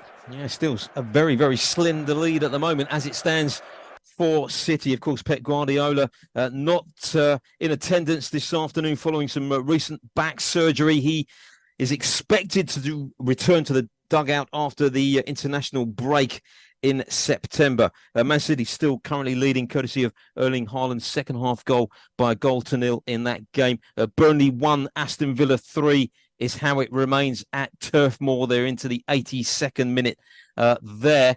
They have just resumed the weather-delayed match in the Dutch Eredivisie that we're covering this afternoon. Feyenoord against Almere City. Let's get an update on the opening exchanges of the second half in that game from Football Live reporter Ethan Gardner. Well, Feyenoord back out where they left off, dominating really. At the moment, Almere are managing to repel the trying passes that are coming at them. It was interesting, though, just before we got back underway, Feyenoord manager Arne Slot having really in-depth tactical conversations with his players. You wonder what he could possibly want to change with his team already comfortable and 3-0 up here over Almere. There hasn't really been any threat from the opposition at all. There will hopefully be some chances in the second half, as there has been in the first from Feyenoord. 3-0 here after 49 minutes. That's the latest there from the Stadion Feyenoord. Let's head back to Kane Wears at Turf Moor. Burnley against Aston Villa. In fact, before we do, there has been a fourth goal at the Stadion Feyenoord. The goals, powered by NairaBet. Just as we left Ethan Gardner there, Feyenoord have now extended their lead. They lead 4-0 there. Details of that goal coming up very, very shortly. But straight back to Kane Wears now. Burnley against Aston Villa. Are Burnley coming any closer to reducing that deficit in that game? Or does it appear as though Aston Villa are heading towards all 3 points, Kane? Yeah, Burnley look finished. There's a lot of tired legs and minds here. And Aston Villa are doing really well to keep the ball brilliantly. They work the ball into the feet of Watkins, who takes a touch before getting a shot away, just on the edge of the penalty area. O'Shea is there to make an important block. And then really, Aston Villa just continue to show both how fit they are and how organised they are, about just building up again from the back. And newest signing Zaniolo is heavily involved in another chance for Aston Villa, where he just slides the ball into Matty Cash, who's just overlapping on the right-hand side, going for his hat-trick. Cash just gets a shot away at a tight angle, but the ball just flashes over the crossbar. He's really, really done well today, especially for a player who only scored one goal the whole of last season, is looking to try and get a hat-trick in one game. Burnley don't look like they're getting anywhere near in this game, and Aston Villa are doing well to keep the ball and see the game out. So, still Burnley 1, Aston Villa 3. As we head back to Bramall Lane now, Sheffield United against Manchester City. Nervy times for Pep's side, Billy Andrews. Yeah, nervy times, and Carl Walker had it all to do up against Benny Traore.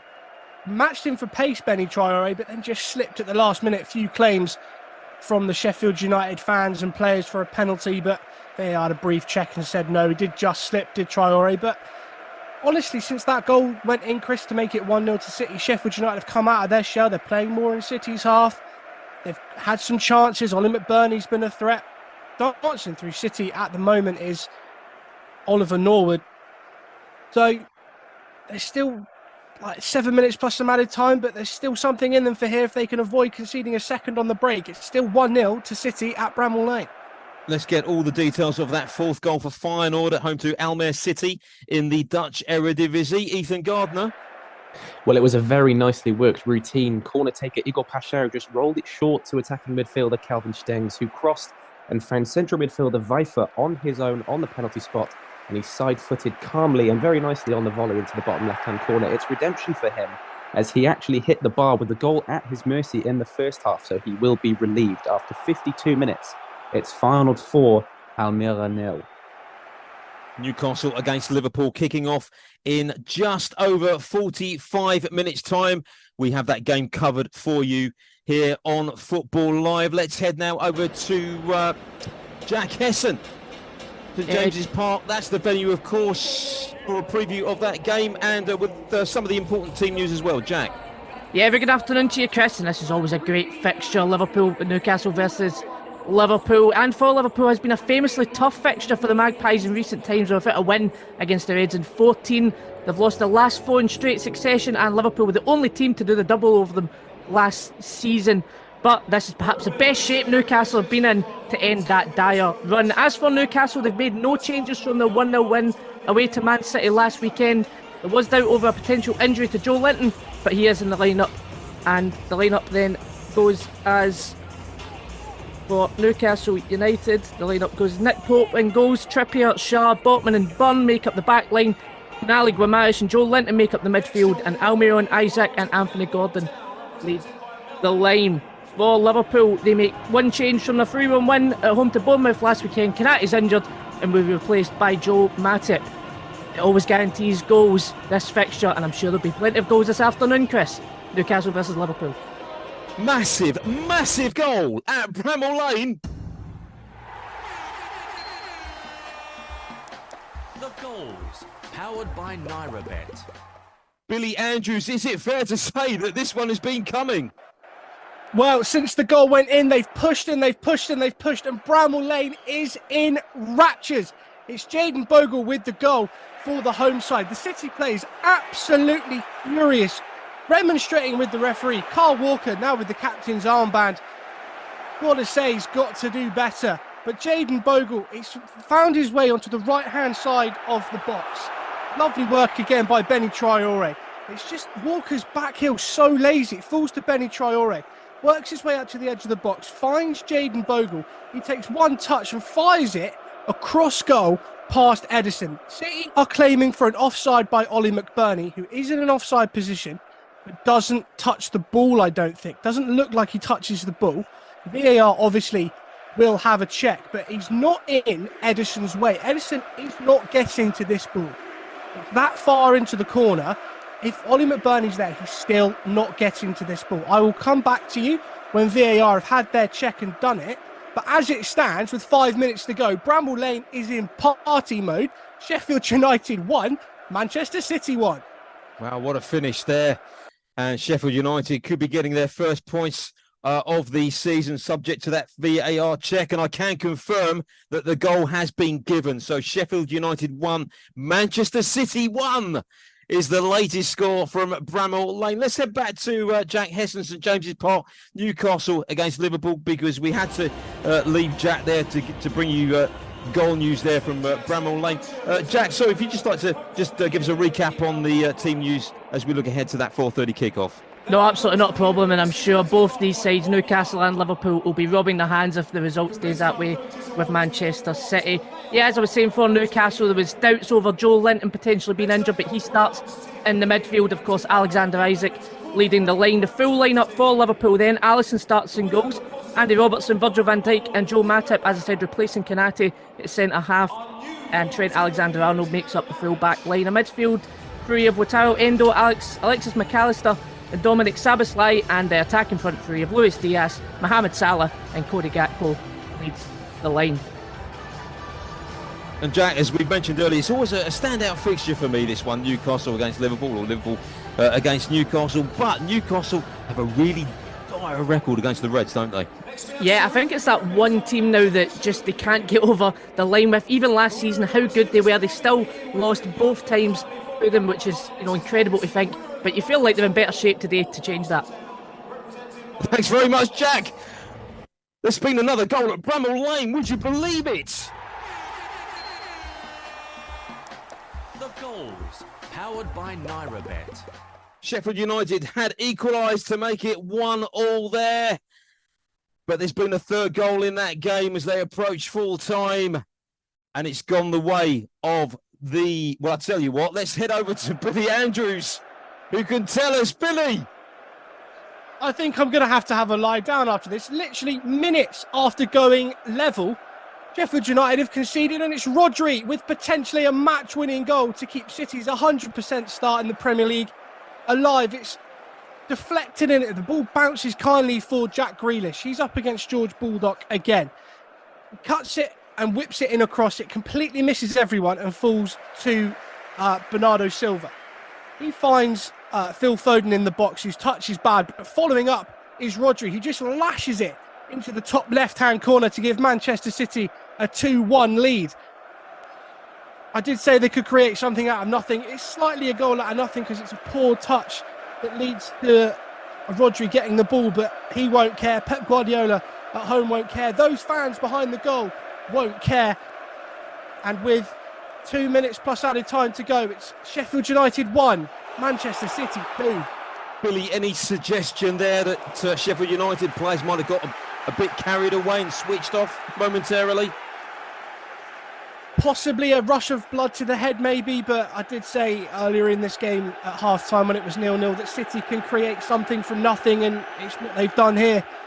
So it's just what you have to do against the champions. You have to be 100% switched on 100% of the time. But Sheffield United coming again, still 2-1 to Man City.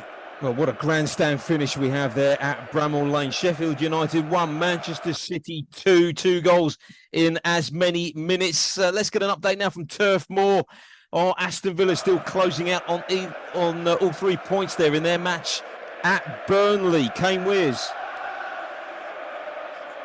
Burnley have actually tried to get back into the game and have had a couple of decent chances, with the ball being played straight through the middle from Del Croo to Rodriguez, who's just came on as a substitute. And the forward turns and gets a shot away in one motion, but a strike goes wide of the target. And then about a minute or so later, Roberts clips a brilliant cross into the box, and Rodriguez again stretches to get his head to the ball from an oncoming Olsen, and the ball just narrowly goes wide of the post. So I think a worry for Unai Emery would be that they're allowing again Burnley to get back into this game.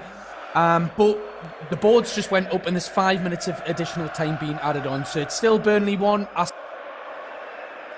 7 minutes of injury time added on at Bramall Lane. Let's head back to Billy Andrews now, because I think, well, it's end-to-end stuff here, isn't it, Billy? It's proper end-to-end at Bramall Lane. Literally seconds after the restart, Sheffield United worked the ball really nicely out to Ollie McBurney, who's made a huge difference since he came on for the Blades. He's then whipped this cross in, a vicious cross. It's round everyone, round Gvardiol, round Ake, and it's Arnel Ahmadhodzic at the back post, and he doesn't know whether to head it, to volley it. In the end, he sort of kung fu kicks it with the bottom of his foot and it goes wide. What a fantastic chance it was to go level again against the champions, but we're 1 minute into 7 minutes of added time.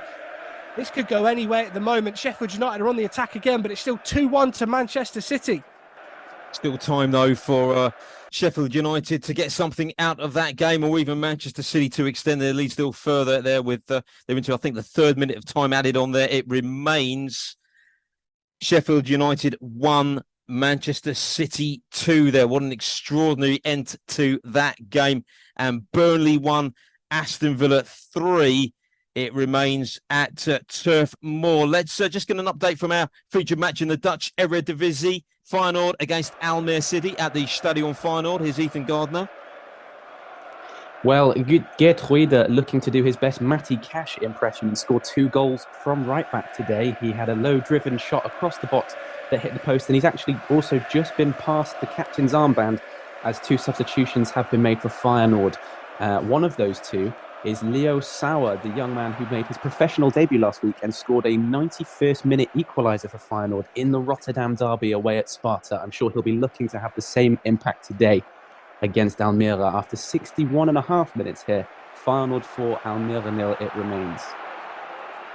You're listening to Football Live here on Brila FM with me, Chris Baldwin, with you through until 6:40 this evening. Newcastle versus Liverpool kicking off at 4:30. We heard from our reporter Jack Hesson with the all-important team news just a few minutes ago. And of course, also kicking off at 4:30 this afternoon, Bayern Munich against Augsburg, the Battle of Bavaria from the Allianz Arena. Lyle Anthony Golden will be watching that game for us here on Football Live. And kicking off also at 4:30 in Spanish La Liga, Villarreal host Barcelona at the Estadio de la Ceramica. Matt Key is on hand to cover that game for us this afternoon here on Football Live.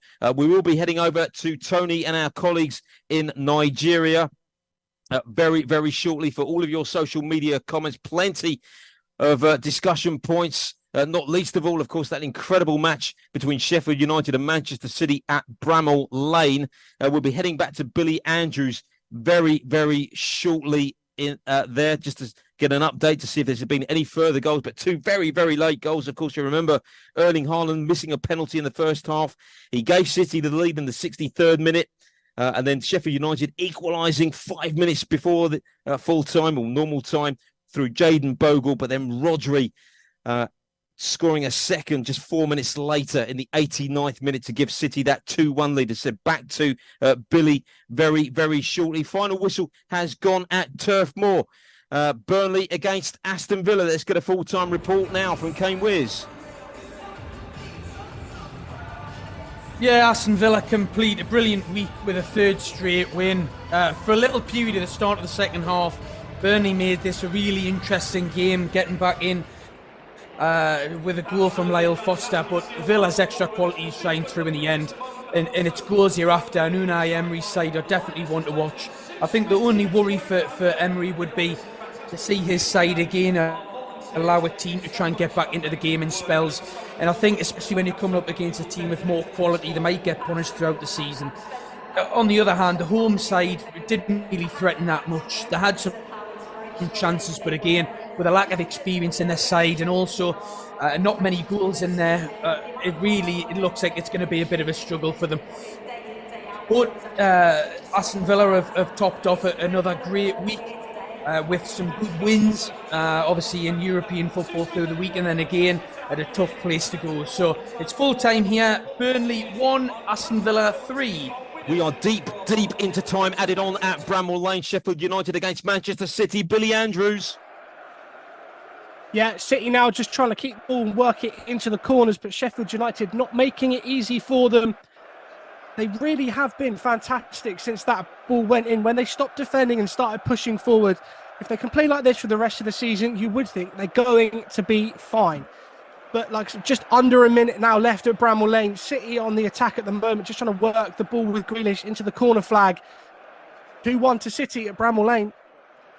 But if they do go down this afternoon, the Blades, Billy, they've certainly given the champions a game, haven't they?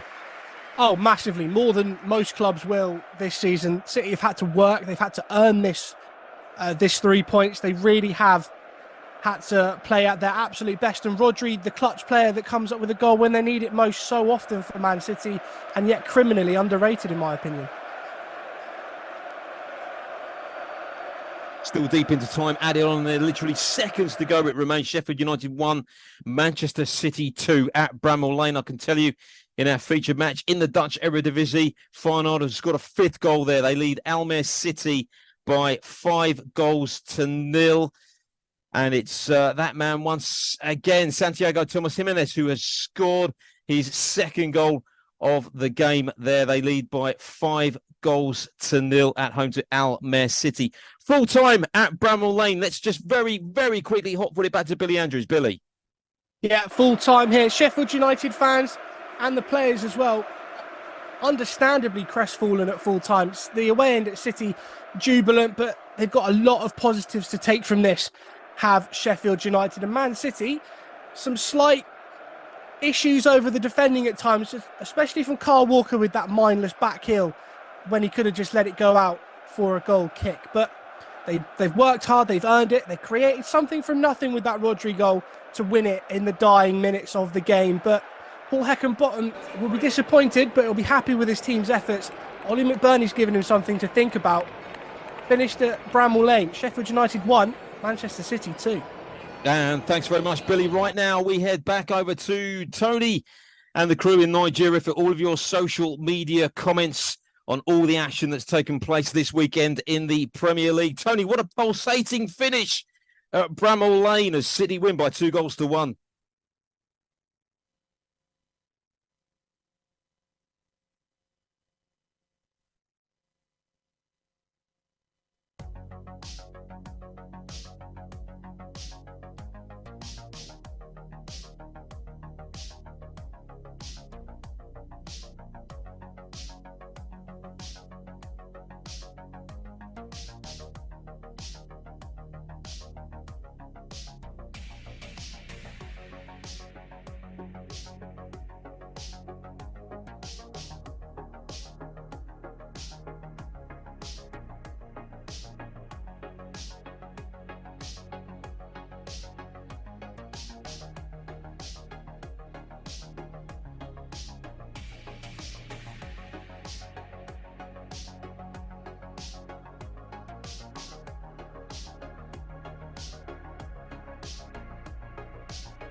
You are listening to Football Live.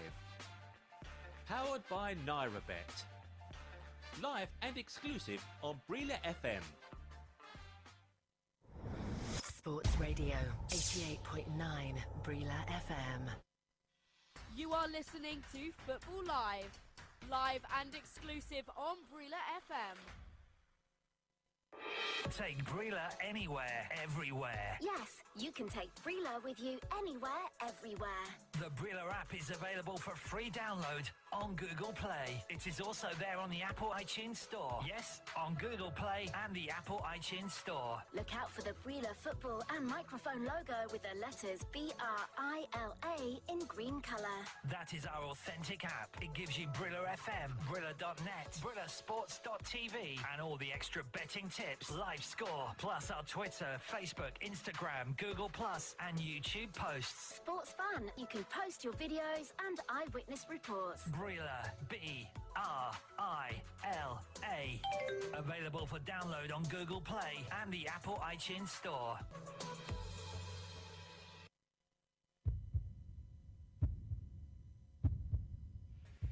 Around the grounds, chasing the goals. A goal that is going to blow open the title race in the Bundesliga. Well, this wasn't supposed to happen. It's been an unbelievable day here on Football Live. 4 hours of football every Saturday and Sunday on Brila FM with Football Live.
Sports Radio 88.9 Brila FM.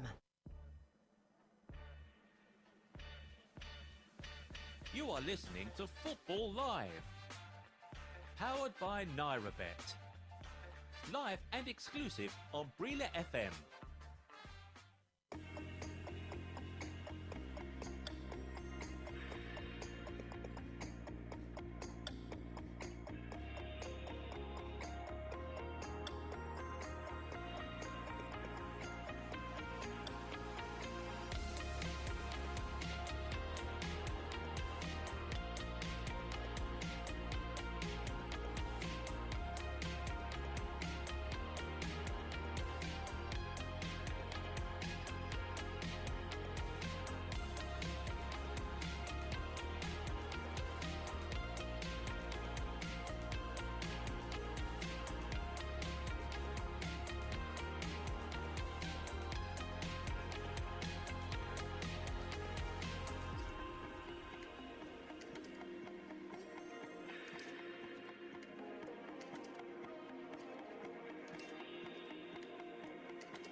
You are listening to Football Live.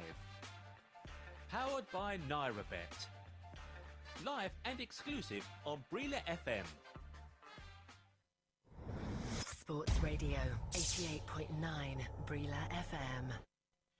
You are listening to Football Live. Live and exclusive on Brila FM. Take Brila anywhere, everywhere. Yes, you can take Brila with you anywhere, everywhere. The Brila app is available for free download on Google Play. It is also there on the Apple iTunes Store. Yes, on Google Play and the Apple iTunes Store. Look out for the Brila football and microphone logo with the letters BRILA in green colour. That is our authentic app. It gives you Brila FM, Brila.net, BrilaSports.tv and all the extra betting tips, live score, plus our Twitter, Facebook, Instagram, Google Plus and YouTube posts. Sports fun. You can post your videos and eyewitness reports. Brila, BRILA. Available for download on Google Play and the Apple iTunes Store.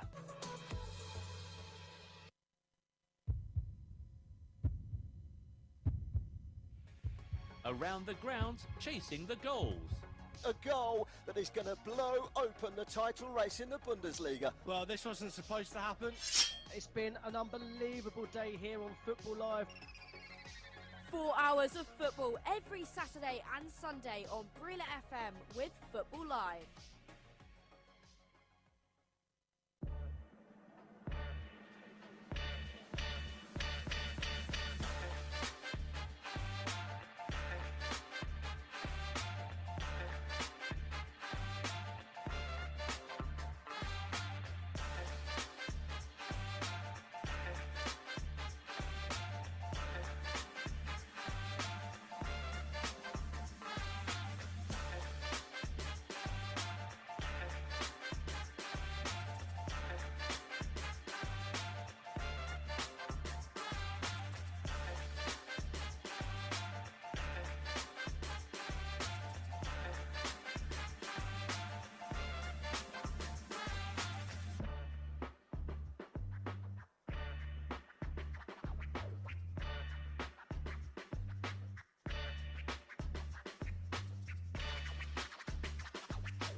Sports Radio 88.9 Brila FM.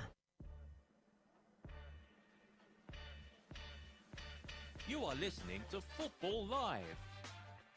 Powered by NairaBet. Live and exclusive on Brila FM.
You are listening to Football Live. Powered by NairaBet. With Chris Baldwin. Yes, indeed. Welcome back to Football Live. Thanks, as ever, to our colleagues in Nigeria. It's 4:20 on this Sunday afternoon. What an afternoon we've already had in the Premier League. Aston Villa winning at Burnley by 3-1. A couple of goals there for Matty Cash in that game. Moussa Diaby also on the score sheet. Lyle Foster replying for Burnley. And, of course, Manchester City, they left it right to the last minute, didn't they? Beating Sheffield United 2-1 at Bramall Lane. They went ahead through Erling Haaland in the 63rd minute after he missed a penalty in the first half. That was cancelled out with Jayden Bogle's equaliser 4 minutes from time. And then in the 89th minute, Rodri steps up to fire home the winner and make it Sheffield United 1, Manchester City 2, a final score, which takes City back to the top of the Premier League as it stands. Very shortly, we'll be joined by Ayo Alabi from NairaBet as we look ahead towards the 4:30 kickoffs. Of course, Newcastle against Liverpool in the Premier League. We also have Villarreal against Barcelona and Bayern Munich against Augsburg, all kicking off at 4:30. I can tell you further goal news in our feature match in the Dutch Eredivisie. The goals, powered by NairaBet.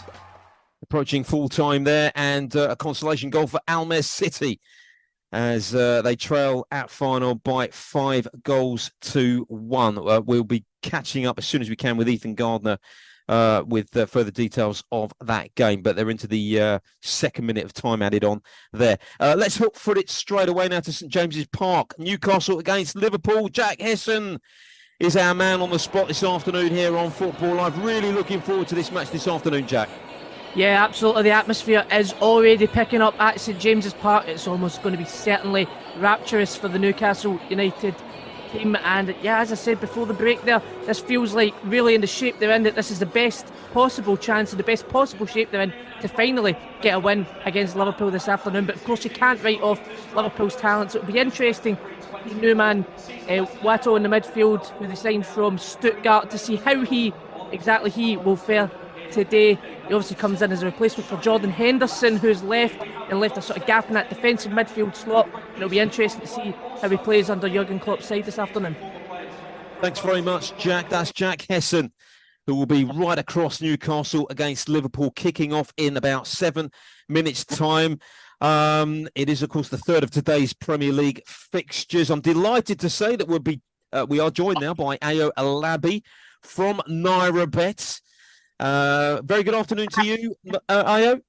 Good afternoon. How are you today? I'm very well. How are you? You keeping well? Yeah, not too bad. Thank you. Excellent. As ever, it's an absolute pleasure to have you here on Football Live. Now, looking ahead to this Newcastle-Liverpool fixture, it's one that's brought up some highly entertaining games down the years, one that I remember very, very well. Give me age away here, at Anfield in 1996, when Liverpool beat Kevin Keegan's Magpies 4-3 in a game that all but ended Newcastle's... scoring that last-minute goal, right? Yeah, that's right. Stan Collymore with a brace, and he scored that last-minute goal, and it all but ended Newcastle's title aspirations. But anyway, moving back to events taking place today, Newcastle's track record against Liverpool, not very good, is it, Io? They haven't beaten them in their last 13 meetings. So how is this reflected in the betting? Well, that doesn't reflect in the betting at all today, because Newcastle are the overwhelming favourites to win this game, which is quite surprising. I know that means the bookmakers have written off Liverpool completely. Even last season, when Liverpool were not doing well, Liverpool went to St James's Park, won 2-0, when the goalkeeper was the Pope that got sent off and missed the Carabao Cup final. Today, Newcastle are 2.20 to win the game. A draw is 4.00, while Liverpool are 3.00. Maybe not overwhelming favourites, but they are favourites to win the game. I'm surprised at this, that Liverpool are a massive 3.00 to win the game, and Newcastle are 2.20. I know Newcastle have been very, very, very good at home. They've been brilliant at home. The way they play at home with high intensity, high energy, a bit like the first few years of Jurgen Klopp's reign at Liverpool.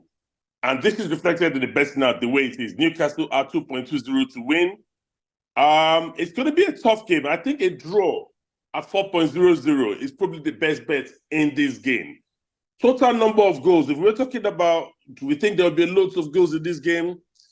Over 0.5 goals is 1.02, over 1.5 goals, 1.17, and over 2.5 goals, meaning there will be at least 3 goals, is 1.50. First goal scorer is quite interesting here. And if you fancy Luis Diaz to be the first goal scorer, is 10.00. Mo Salah is 6.50. Bruno Guimaraes is 21.00. And Tonali is 19.00. That is quite a big price for Tonali. If he plays, it should be because I've not even seen the starting 11. It's 19 points. Is it the starting 11?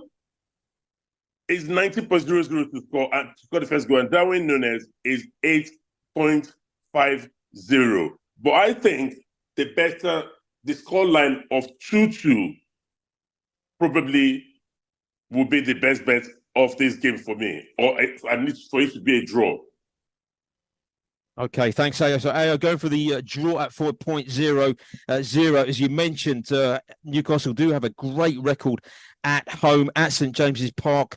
Just 4 defeats, but 2 of those have come against Liverpool. That's Newcastle against Liverpool kicking off at 4:30. Now, Ayo, we're moving to the other 2 matches that we've got featured on Football Live this afternoon. First of all, in the German Bundesliga, Bayern Munich against Augsburg. Bayern obviously firm favourites. They've won 7 of the last 8 encounters between these 2 sides. Where do you go for the value with this game? Just incidentally to let you know, the Feyenoord have scored a 6th goal at home to Almere City. Oh, this time around, you said it won 7 out of 8. They'll probably make it 8 out of 9 today. Bayern Munich are a tiny 1.08 to win the game. A draw is at 12.00, and Augsburg are 23.00 with Nairabet to win the game in 90 minutes. I don't think that is going to happen, and I think Bayern will absolutely destroy them. Kane is up and running. He scored his first league goal, and you fancy him to score the first goal again today? Harry Kane is a very tiny 4.00 to score the first goal against Augsburg. In terms of scoreline, I think Bayern Munich would beat them, as I use the word to destroy. Bayern Munich tends to score 3 or 4 almost every game in the Bundesliga. If you think Bayern Munich will win just by 1-0, it's 17.00. 2-0 is 9.50, and 2-1 is 13.00. For Bayern Munich to win by my chosen scoreline of 4-0 is 7.00. Will Bayern Munich win? 3-0 is also 8.00 for Bayern Munich to win. But anytime they add Augsburg to probably get a goal, the odds get bigger. So if Bayern Munich are leading 4-0, and Augsburg, they probably will take their foot off the pedal a bit, and Augsburg could get 1 goal. So for it to be 3-1 is 11.00, and 4-1, 12.00. But it still points to the fact that Bayern Munich are going to win this game and win this game comfortably. So Ayo's favourite scoreline there, 4-0 to Bayern Munich at 7.00 with Nairabet. And finally, Ayo, Barcelona, they are away, of course, to Villarreal, kicking off literally in about the next minute or so. Defending champions. They haven't really got into top gear yet, I don't think, after the first couple of matches. But again, no value in the outright match betting between these 2 sides. So where else do we go for some interest? Funny enough, there's a bit of value in Barcelona winning at 2.10. If you think Barcelona will win the game, 2.10 is a decent price. It draws 3.75, and Villarreal are 3.40 to win the game. Over 2.5 goals is 1.62. Under 2.5 goals is 2.30. Both teams to score is quite interesting. For both teams to score, to say yes is 1.53 and no is 2.50. But my bet in the game will be half-time, full-time. Villarreal to draw the first half and Barcelona to win the second half, which will be, so it will be Villarreal, then Barcelona, Sorry, draw and Barcelona rather, not Villarreal and Barcelona. Draw and Barcelona will be 5.00. That's my bet of the game, for Barcelona to win the game after drawing the first half. Okay, very interesting. So AO going for a draw. Barcelona at 5.00 with NairaBet. AO, as always, it's been an absolute pleasure having you with us here this afternoon on Football Live. Have a great week, and we look forward to speaking to you again next weekend. Take care, boys. That was AO Alabi from NairaBet with his selection of bets on the three matches, which were just about getting underway now. Newcastle against Liverpool at St James's Park. Bayern Munich taking on Augsburg at the Allianz Arena. Villarreal against Barcelona at the Estadio de la Ceramica. Our featured match in the Dutch Eredivisie this afternoon took place at the Stadion Feyenoord. It's all over. And it was a big win in the end for the defending champions. Here's Ethan Gardner. Well, it was a big win, 6-1 to the Dutch champions Feyenoord. In the end, Almere did get something to cheer, and a composed finish from Ritmeister brought the game back to 5-1, although it was never really in contention. The fans were just enjoying a day out away at one of the big three for the first time. The ball was bundled in after that in the 92nd minute by Quinten Timber of Feyenoord, following a spillage from Almere goalkeeper Bakker to make it 6-1, and in the end, the game was as comfortable as it sounded, with Feyenoord enjoying the large amount of possession, shots, chances. So a very comfortable win. Arne Slot will be happy. Their season is up and running following two disappointing draws in the first two match days. It ended Feyenoord 6, Almere 1. Thanks very much, Ethan. Yes, as Ethan pointed out, that is a first win of the season for the defending champions, currently in sixth spot in the Dutch Eredivisie table, having won one now and drawn two of their opening three matches, but still unbeaten. You're listening to Football Live here on Brila FM. Very shortly, we'll be crossing over to the Allianz Arena as we look ahead to Bayern Munich against Augsburg, which has just got underway. However, I think there's been an early chance at St James's Park for Jack Hesson to tell us about Newcastle against Liverpool. Yes, indeed. It's a chance for Liverpool, and it was a chance for Joe Matip. The first corner of the game, good delivery from Trent Alexander-Arnold. Pope doesn't know what to do with it. He comes out, tries to punch it, just gets a little bit of his glove onto it, but it almost falls to Matip. Matip doesn't expect to see it coming, cannons off his head. It's an open goal, but it goes miles wide. Really threatening chance on the first corner of the game for Liverpool. Just a couple of minutes in here, it's still Newcastle United 0, Liverpool 0. So a very bright start indeed then for Jurgen Klopp's men. Let's head to the Allianz Arena now. Bayern Munich taking on Augsburg. It's the Battle of Bavaria, as we say. A very good afternoon to Lyle Anthony Goldin. Good afternoon, Chris. Hoping all is well. Yeah, we're live here at the Allianz Arena for the Bavarian derby. We just got underway, just about 3 minutes played here. Both sides just tending to feed each other out a bit. Didn't get to bring you the full team news, but just took the one change for either side to report, and it's Jamal Musiala, who unfortunately got injured for Bayern in their last game. So he's still out with a hamstring injury, and he is replaced in the lineup today by Serge Gnabry. Outside of that, it's unchanged for both sides, which I think could spell trouble for Augsburg, because last time out they had to come back from 3-1 down to draw 4-4 with Mönchengladbach, which at points in that game they were just so easy to play through. So it's going to be a difficult task for Augsburg today, but plays on the way here. 4 minutes gone, it's still Bayern 0, Augsburg 0. And Lyle, I'm not sure if you heard AO Elabi from NairaBet just a few minutes ago. He was going for a 4-0 win at 7.00 with NairaBet. Would you concur with that? I mean, I'll tell you what, it wouldn't be too bad to bet on that 4-0 win, because I think Bayern are going to be overwhelming favourites here, and I think they'll get some goals on the board. That's Lyle Anthony Goldin covering Bayern Munich against Augsburg at the Allianz Arena. There's been a very early goal at the Estadio de la Ceramica. The goals, powered by NairaBet.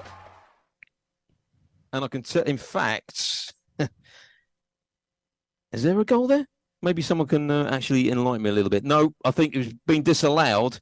We'll be crossing over to our reporter, Matt Key, very, very shortly, just to tie up a few loose ends there. We thought we had our first goal of the afternoon between Villarreal and Barcelona. Matt, what happened there?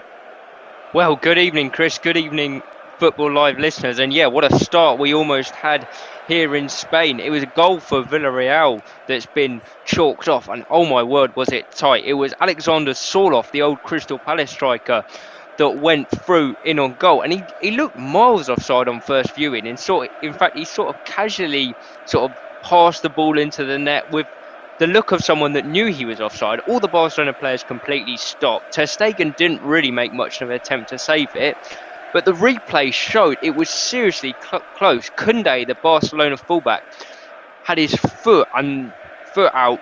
It was, as I say, it was so close. They got the lines out. It took a bit of a while, which would have been a nervy wait for Barcelona. But in the end, offside it is. I'm yet to see a replay that's any conclusive. But as I say, on first looking, it looks so close. Barcelona got away with one there. Great start from Villarreal in this game. Should have been a good one anyway. And after the early start, looks like it could be an absolute thriller.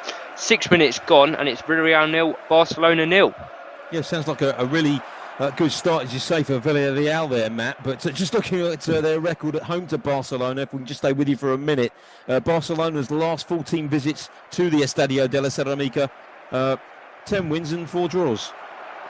Yes, well, the historical signs don't look good for Villarreal. Obviously, these two teams are absolute staples in La Liga, normally in European competitions, played against each other a lot, but 7 of the last 8 games have been won by Barcelona. So history's not on Villarreal's side, but they're not letting that affect them so far. In fact, they've just gone close again. This time there's a shot outside the box from Dani Parejo, which he's tried to pass into the net and just gone wide. Yeah, I've just seen a replay of that offside, and it's so close, so tight. Really unlucky from a Villarreal point of view. Barcelona definitely got away with one there. A really bright start then from the hosts, but currently goalless. Thanks very much, Matt. Villarreal 0, Barcelona 0. So all of our 3 featured matches up and running here on Football Live on Brila FM. Newcastle 0, Liverpool 0, the latest from St James's Park, and also goalless between Bayern Munich and Augsburg at the Allianz Arena. Let's just tie up a few loose ends from all of the other matches that have taken place in the world of football. Earlier today, in case you weren't aware, in the 2 Premier League matches that kicked off earlier on, Aston Villa took all 3 points in a 3-1 win at Burnley. Their second win, of course, of the season, following up from that 4-0 win at home to Everton last weekend. Matty Cash giving them a 2-0 lead in the first 20 minutes. Burnley pulling one back just 2 minutes after the restart through Lyle Foster, but Moussa Diaby, what an exciting prospect he looks, adding a third just after the hour mark, and that's the way it stayed. And Manchester City back to the top of the Premier League table after winning 2-1 at Sheffield United. It stayed goalless right the way up until the 63rd minute. Erling Haaland opening his account in that game, having missed the first half penalty. Sheffield United brought it back onto level terms 5 minutes before the end of normal time. But the Blades, it wasn't to be their afternoon as Rodri fired home in the 89th minute to keep up Manchester City's 100% record this season. That's the way it ended there. Elsewhere in the Championship earlier on today, in the noon kickoff, Blackburn won at Watford by 1-0. In the Scottish Premiership, inside the final 10 minutes or so of the 2 matches currently in progress, it's Dundee 1, Hearts 0 in that game. The only goal of the game so far coming from Luke McCowan for Dundee. And St Mirren are 2-1 up at home to Aberdeen. Aberdeen had taken the lead just before the break in that game, but St Mirren have turned it around to lead 2-1, scoring just a few minutes ago through Alex Grieve. So they're 2-1 up in that game. In the German Bundesliga, earlier on today, it ended Mainz 1, Frankfurt 1, with Frankfurt getting a very, very late equaliser in the 91st minute there to take away a point. Elsewhere in La Liga, as you know, it's Villarreal 0, Barcelona 0 currently. That's our featured match. In the Dutch Eredivisie, of course, our featured game ended with Feyenoord beating Almere City by 6-1. In the early kickoffs, Zwolle beat Utrecht by 1-0. Plenty of action, as you would expect, on a Sunday afternoon taking place in French Ligue 1. These are all final scores. Rennes 2, Le Havre 2. Le Havre reduced to 10 men in that game. Clermont 0, Metz 1, Montpellier 1, Reims 3, and Strasbourg 2, Toulouse 0. And it's currently Lorient 2, Lille 0, with about 10 minutes or so of the first half remaining there. Just looking at the table in Ligue 1 as it stands at the moment. Very early days, of course, with 3 matches played. Monaco, joint top of the table on goal difference from Marseille on 7 points, with Reims, Brest and Strasbourg all a point further back. And finally, in the Belgian Jupiler Pro League, a couple of results to give you there, or one result. In fact, no, they're still currently playing. My mistake. Saint-Trudan against Cercle Brugge. Cercle Brugge 2 up there. They're into the 81st minute. Anderlecht at home to Charleroi. They kick off at 5:30 this afternoon. So you're fully up to date with all of the latest scores from the world of football here on Football Live on Brila FM. Our featured match, of course, in the Premier League as it stands at the moment, taking place at St James's Park. Newcastle against Liverpool. We've already heard from Jack Hesson with an early chance for Liverpool. Have Newcastle weathered the storm in that game, Jack? Yeah, they have. It was really an early spell of possession there for Liverpool, which won that corner. But now it's difficult for both sides to try and get a foothold in the game. It's been really end-to-end and really aggressive as well. So we'll see how that pans out the rest of the game. 11 minutes played. Newcastle 0, Liverpool 0. Goal news at the Estadio della Ceramica. The goals, powered by NairaBet.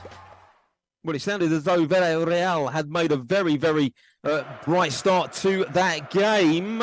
However, I think the goal's gone the other way. Matt Key. Yes, that's right, Chris. Villarreal have been totally dominant in the first 10 minutes of this game. So what's happened? Barcelona have gone down the other end and scored with their first attack. It was a corner whipped in from the left-hand side, half cleared from Villarreal, but that was the problem. Only half cleared, whipped back into the box, and there was Gavi to head home from about 6 yards out. Really good header. Down into the ground, into the bottom corner. Just seen a replay once again. It looks close. Could be getting those lines out once again, but for now, Barcelona have the lead. 12 minutes gone. They've broken the deadlock, and it's Gavi. Villarreal 0, Barcelona 1. So Barcelona opening their account this afternoon, as we mentioned earlier in our conversation with Matt Key. They've got a great record at Villarreal, having won 10 of their last 14 visits to that ground, and at the moment they are a goal up in that game. Of course, Xavi, the Barcelona head coach, not on the touchline this afternoon. He's serving a ban following a red card on the opening day of the season. Only further developments in that game, you will hear them first here on Football Live on Brila FM. What an absolutely pulsating weekend of Premier League action it has been.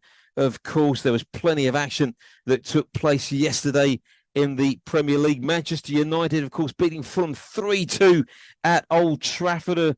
An extraordinary encounter there as Erik ten Hag's side came back from 2 goals down to take all 3 points, with goals from Eriksen, Casemiro and Bruno Fernandes from the penalty spot as well. But you've got to say that United's start to the season has been very unconvincing, really, hasn't it?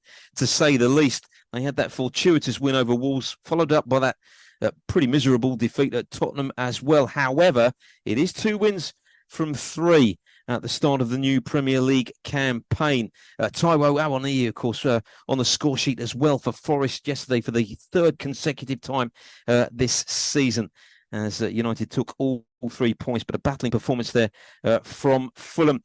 And, of course, in the match at Goodison Park yesterday, amusingly labelled as a relegation 6-pointer, wasn't it, before the start? Everton going down at home to Wolves.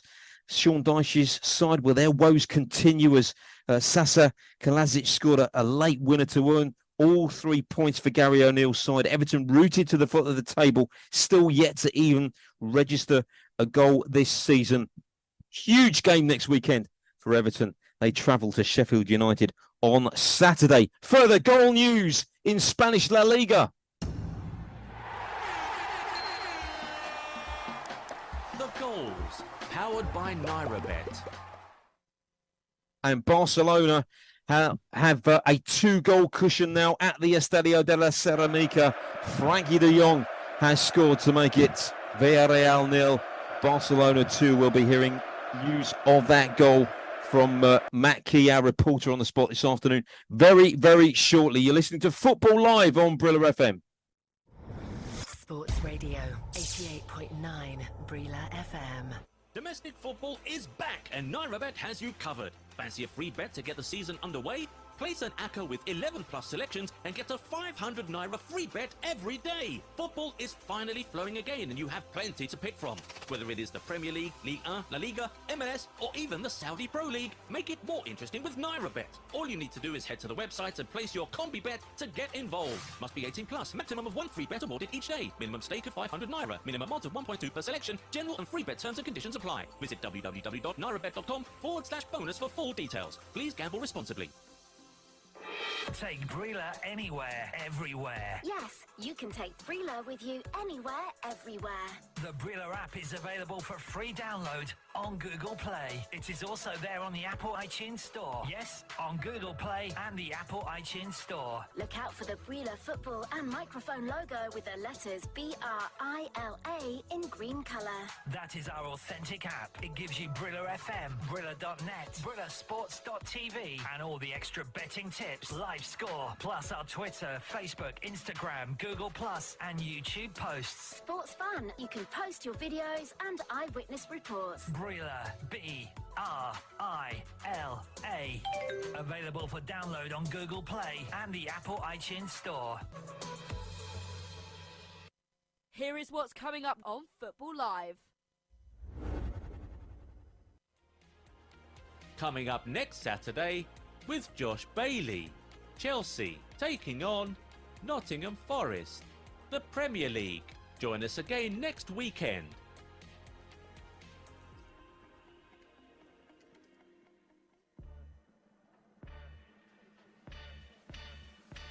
You are listening to Football Live. Powered by NairaBet. Live and exclusive on Brila FM.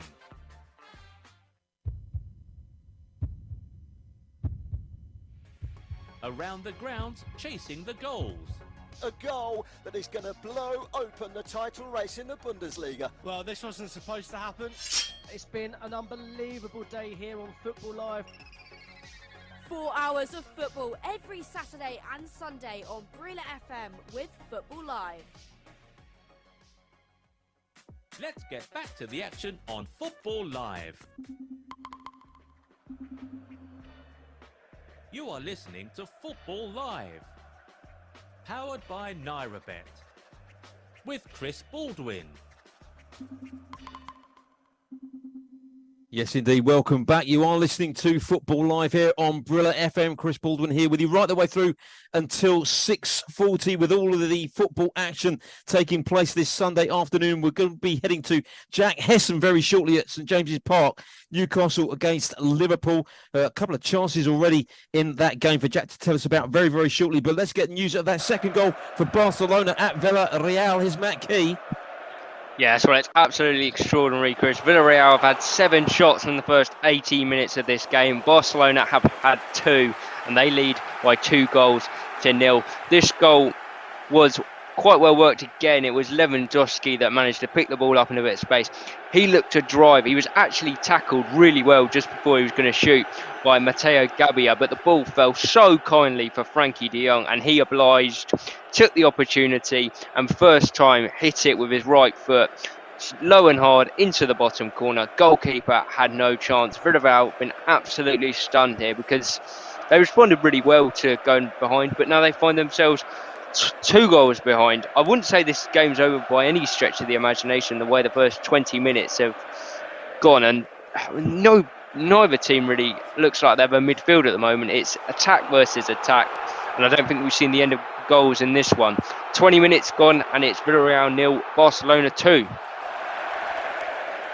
Barcelona certainly very much in control of that game as it stands at the moment. As promised, let's head to St James's Park now for an update. Newcastle against Liverpool. These fixtures between the two clubs always usually draw out absolutely fascinating encounters, and it sounds as though it's going the same way this afternoon, Jack. Yeah, 20 minutes played, and both sides have now registered their first shots on target, and they came between minutes between each other. The first one, a mix-up between McAllister and Endo at the edge of Liverpool's box, just outside the D. Loose ball falls to Anthony Gordon. Anthony Gordon then has a nice interchange with Isaac, who gets the ball to Joe Linton on the left-hand side of the area. He's got a lot of space to try and go to the byline, try and do something with it, but he opts to go for a curling shot, and it's a team effort saved by Alisson. Liverpool go up the park, and it's Luis Diaz on the left-hand side. He's got a lot of space. He drives into the box, takes it past one Newcastle man, takes it past another, and he takes an outside-of-the-foot shot that goes towards Dan Burns, Pope's near post, and Pope manages to make a good save of it. So chances are starting to flow in this game. 20 minutes played. Newcastle 0, Liverpool 0. And Jack, whilst you're there, just a word on Wataru Endo. As you mentioned, he's making his first start, of course, for the Reds this afternoon, having joined from Stuttgart on that 4-year deal. 30 years of age now, the Japanese international. Very, very experienced indeed. And I guess he could be an ideal replacement, really, couldn't he, for Liverpool, following the departures in the summer of the likes of Henderson, Milner and Fabinho. Yeah, of course, Liverpool missed out on some key targets in the midfield they were looking at. Main one, Caicedo, if you would class him as a replacement to Henderson, but it was certainly a man they wanted in the midfield. They didn't get him, and Endos came in, obviously a much less of a star option than the price of Caicedo, but definitely perhaps what they need is actually more experience to fill that gap that Henderson's missed. And I don't think you'll see much of him in the game because he is a defensive midfielder. A lot of the work that he'll do, you won't notice it a lot in highlight reels, etc. But I think he will do a good job for them, and now he's an experienced head. That's Jack Hesson covering Newcastle against Liverpool at St James's Park. Still goalless at the moment. You'd be very surprised if it ended that way. However, Newcastle 0, Liverpool 0 is how it stands at the moment. Let's get an update from the Allianz Arena. Bayern Munich against Augsburg. How's this match panning out at the moment? Lyle Anthony Goldin. I mean, I hate to be a bit of a downer, but it's in stark contrast to the other two games that are on at the moment. There's really nothing by way of clear-cut chances in this game so far. Bayern have had a couple of times where they've put some good passes together. You can tell the front three combining with Kane is going to be so potent going forward. You've had a couple of triangles between Gnabry and Sane and Kane, and they've had a couple of through balls in behind, but really nothing clear-cut. You can tell, though, when Bayern do flood forward, Augsburg do have that threat on the counter-attack down the right side with Ruben Vargas and Sven Mikel. So they've had a couple of times where they've tried to get out on the counter-attack, but in the end, Bayern got the numbers back with Upamecano and new signing Kim Min-jae at the back. So, I mean, like I said, nothing by way of clear-cut chances, but this game may be just slowly brewing after 23 minutes played. It's still Bayern 0, Augsburg 0. But as we know, Lara, with Harry Kane leading the line at 100 million euros following his transfer, he got off to a great start, didn't he, with a goal and then one assist as well in that 4-0 win over Werder Bremen as well. But yeah, you just need to give him one chance. Yeah, you really do. And like you said, he was so fantastic in his opening game. And you can tell at parts in that game, he was still kind of getting used to the team. Obviously, he had just really started to come in, start to train. So he's still learning his teammates, but a player of his quality. Like I said, if you give him a chance to either set up a goal or score a goal, he is so lethal. But for Augsburg today, I mean, at this point in their last game, they were already 2-0 down, I believe, against Mönchengladbach. So they've done well so far to hold out, to keep things tight. Let's see how things go on from here. Yeah, thanks very much, Lol. Just looking at the stacks at the moment, Bayern with 2 goal attempts, Augsburg with 4. Not what you'd really expect in this encounter, really, given Bayern's record against their Bavarian rivals. But at the moment, it remains goalless at the Allianz Arena. Bayern 0, Augsburg 0. It's Newcastle 0, Liverpool 0 in our feature match, of course, in the Premier League. And, of course, in La Liga, as we just heard from our reporter, Matt Key, Barcelona going great guns at the moment. 2 up already in their match at Villarreal, with Gavi opening the scoring in the 12th minute and Frankie de Jong adding to that just 3 minutes later to give them a 2-goal cushion. In fact, let's head to Matt now. As well, because I think there's been an opportunity in that game, Matt. Yes, we've had an opportunity. It's Alfonso Pedraza. It was a brilliant crossfield ball, and he took it brilliantly on his foot first time. And had a right-footed shot, brilliantly saved by Stegen. We'll see what comes of this corner, but at the moment, still 2-0 to Barcelona after 25 minutes. Barcelona still 2-1 up. We're going to be getting betting news from John Kane very, very shortly. This is Football Live here on Brila FM. I can tell you we have an opening goal at St James's Park. The goals, powered by NairaBet. Newcastle have taken the lead against Liverpool. Anthony Gordon has scored to make it Newcastle 1, Liverpool 0. Jack Hesson will be telling us all about that very, very shortly. And further goal news from our featured match in La Liga. The goals, powered by NairaBet. And this match very nicely poised now because Villarreal have pulled a goal back. It's Villarreal 1, Barcelona 2. Matt Key will be joining us very shortly to tell us what's happened there at the Estadio de la Ceramica. But first of all, let's head straight over to Jack Hesson at St James's Park. Yeah, St James's Park erupts and it's so slack from Liverpool. Mo Salah on the ball, tries to play a safe pass back to Trent Alexander-Arnold. Trent Alexander-Arnold tries to take control of the ball. He isn't able to do so. Anthony Gordon is right next to him to pounce on it, and then it's a 1-on-1 straight through on goal and a lovely right-footed finish to beat Alisson. So a big mistake from Liverpool has gave Newcastle the lead. Anthony Gordon versus Trent Alexander-Arnold has been an interesting matchup. Looking at the replay as well, it looks like Alexander-Arnold, who's on a booking, tries to actually grab him down, which would have meant that if he had fouled, he would have likely been sent off. So really poor play from Alexander-Arnold, but well kept on by Anthony Gordon. 26 minutes played, it's Newcastle 1, Liverpool 0. And Anthony Gordon with his second goal in the black and white, second Premier League goal, that is in the black and white of Newcastle. Gives them the lead at home to Liverpool. In fact, I can tell you there's further news coming in from St James's Park. I believe there's been a red card in that game. Just as we left Jack there, a red card. Liverpool, I think, have been reduced to 10 men. We'll tie up that loose end in just a moment. Before we do, let's head back to Matt Key at the Estadio de la Ceramica. Cracking start to this game, Matt. Wow, yeah, what a start, Chris. It looks like it's a brilliant start in all of our games. And goal back for Villarreal. I did tell you this one was far from over, and they've got the goal, which, to be fair, they thoroughly deserve. It was from that corner, from that Pedraza shot, and it was so simple. It was whipped in by Alex Baena, and it was headed by Juan Foyth, the old Tottenham defender. Really good header, off the post and in. Lovely goal. We're back within one. This looking like going to be a thrilling game. Half an hour gone now, and it's Villarreal 1, Barcelona 2. Yeah. A major pivotal moment in the match at St James's Park because confirmation that Virgil van Dijk has been sent off. Liverpool down to 10 men. Newcastle leading by a goal to nil. Jack, what's happened here?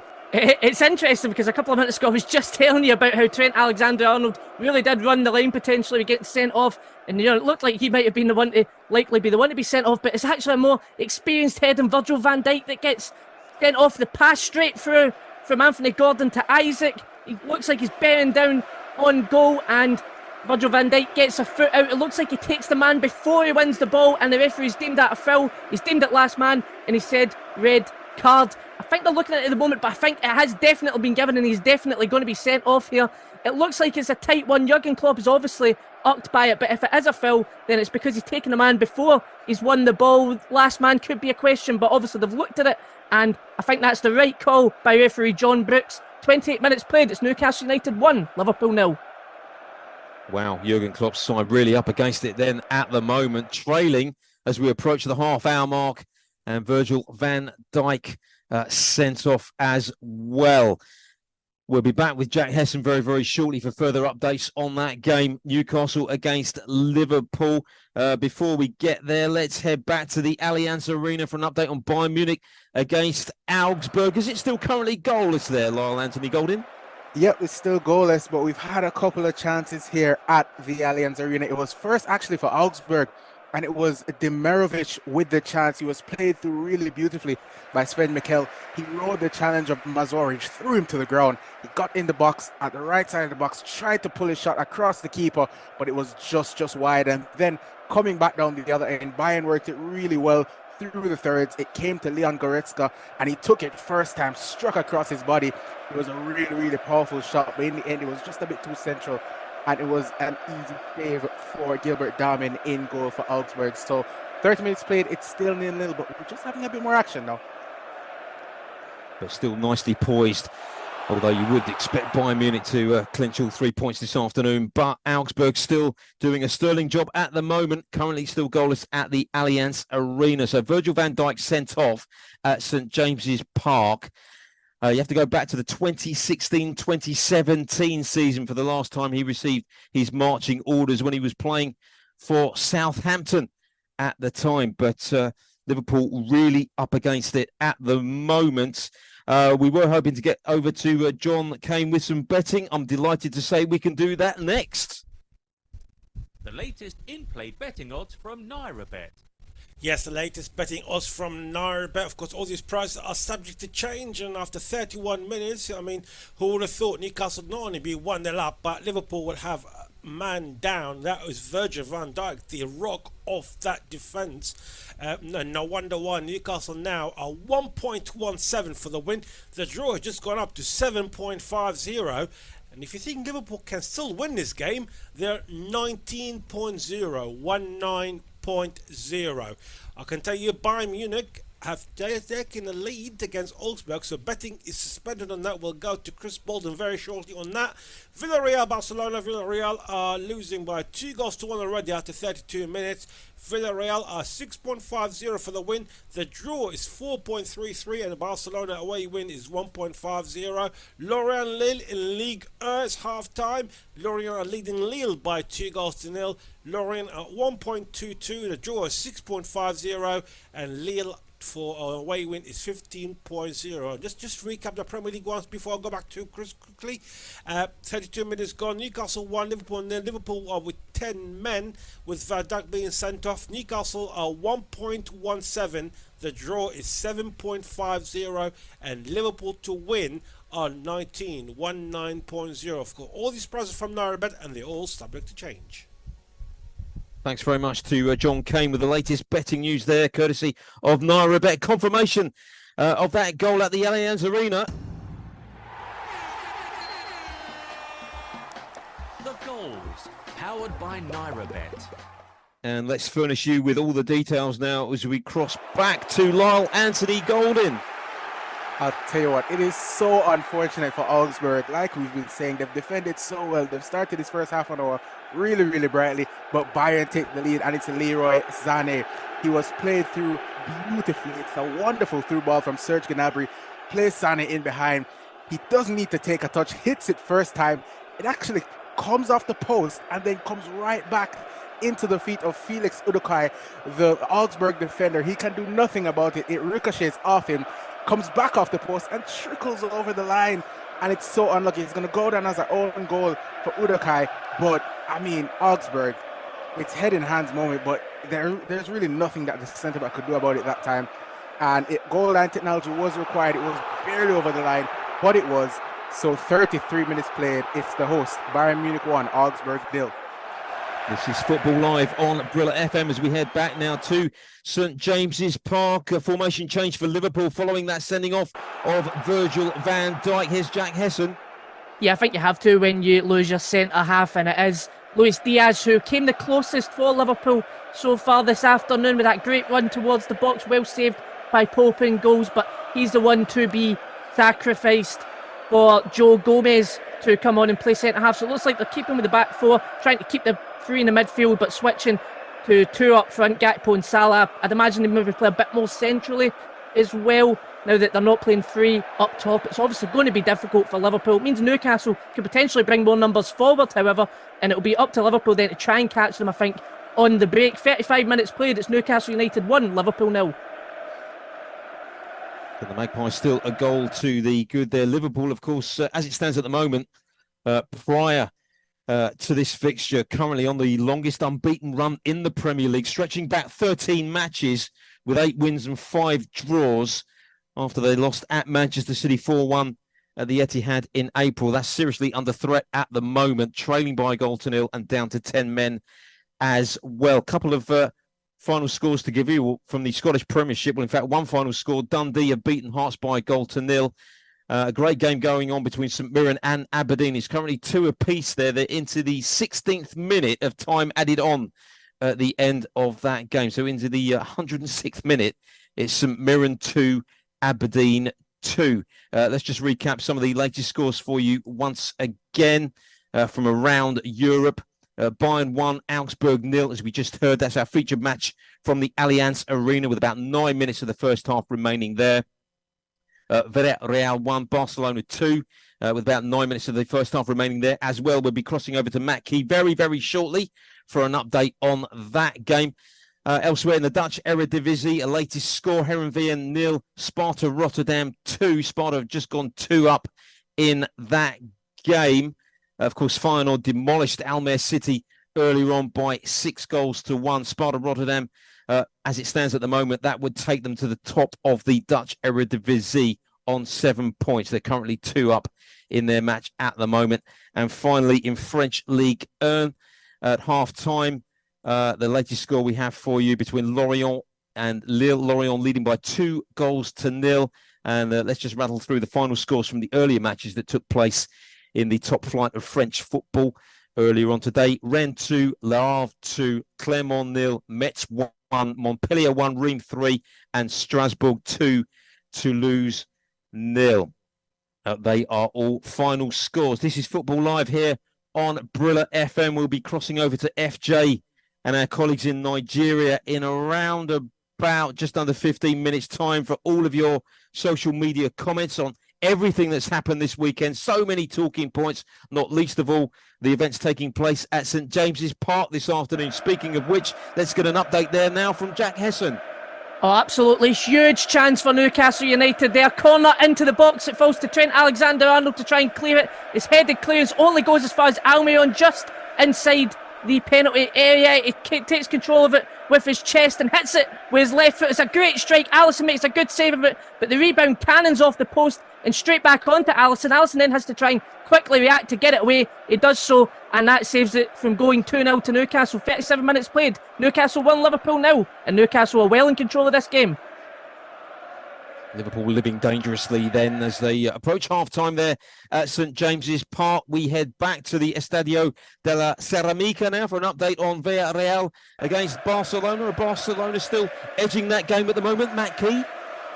Oh, it's absolutely 50-50, Chris. It's a thrilling game to watch if you're a neutral. It must be a horrible game to watch as a supporter because it's, as I said last time, it's attack versus attack.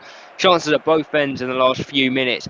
Firstly, for Barcelona, a cross from Gavi on the left-hand side. It was to Lewandowski, who, to be honest, despite all the attacking, hasn't really been involved much in the game, but he threw himself at this one, quite literally, was on the floor by the time he'd finished heading it. He did manage to get something on it and had the goalkeeper wide for a minute, but went wide. And then at the other end, for Villarreal, was a free kick from Etienne Capoue that was well saved by ter Stegen. Really good game still this. 39 minutes gone, and it's Villarreal 1, Barcelona 2.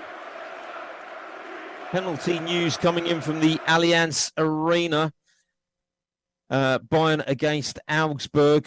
It looks as though it's a penalty for Bayern. We'll update you with that very, very shortly. It went to VAR. The penalty has been awarded for Bayern, who were, of course, leading by a goal to nil. They have an excellent opportunity to extend that lead. Wow, there's been a further goal in our featured match in La Liga.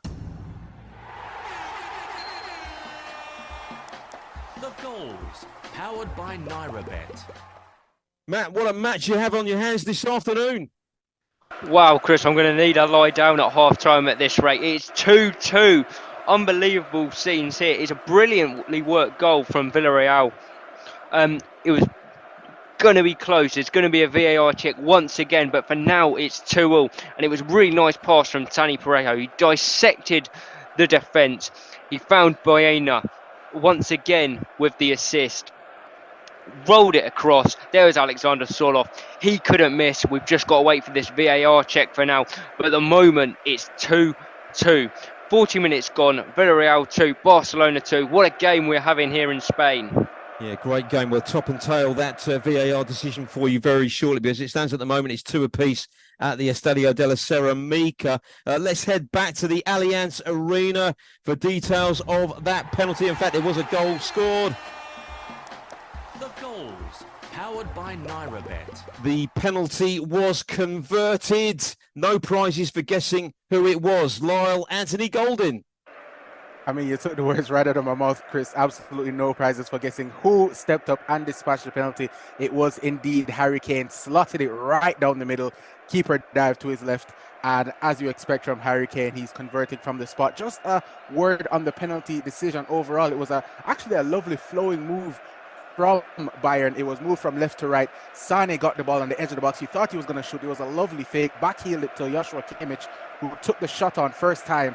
And the reason it went to VAR was because it hit the arm of the defender. I believe it was Dorsch.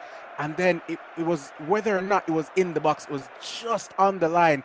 VAR went to look at it. They advised the referee to go and look. Referee gave the penalty, and of course, Kane dispatched it. So currently, 41 minutes played. It's Bayern Munich 2, Augsburg 0.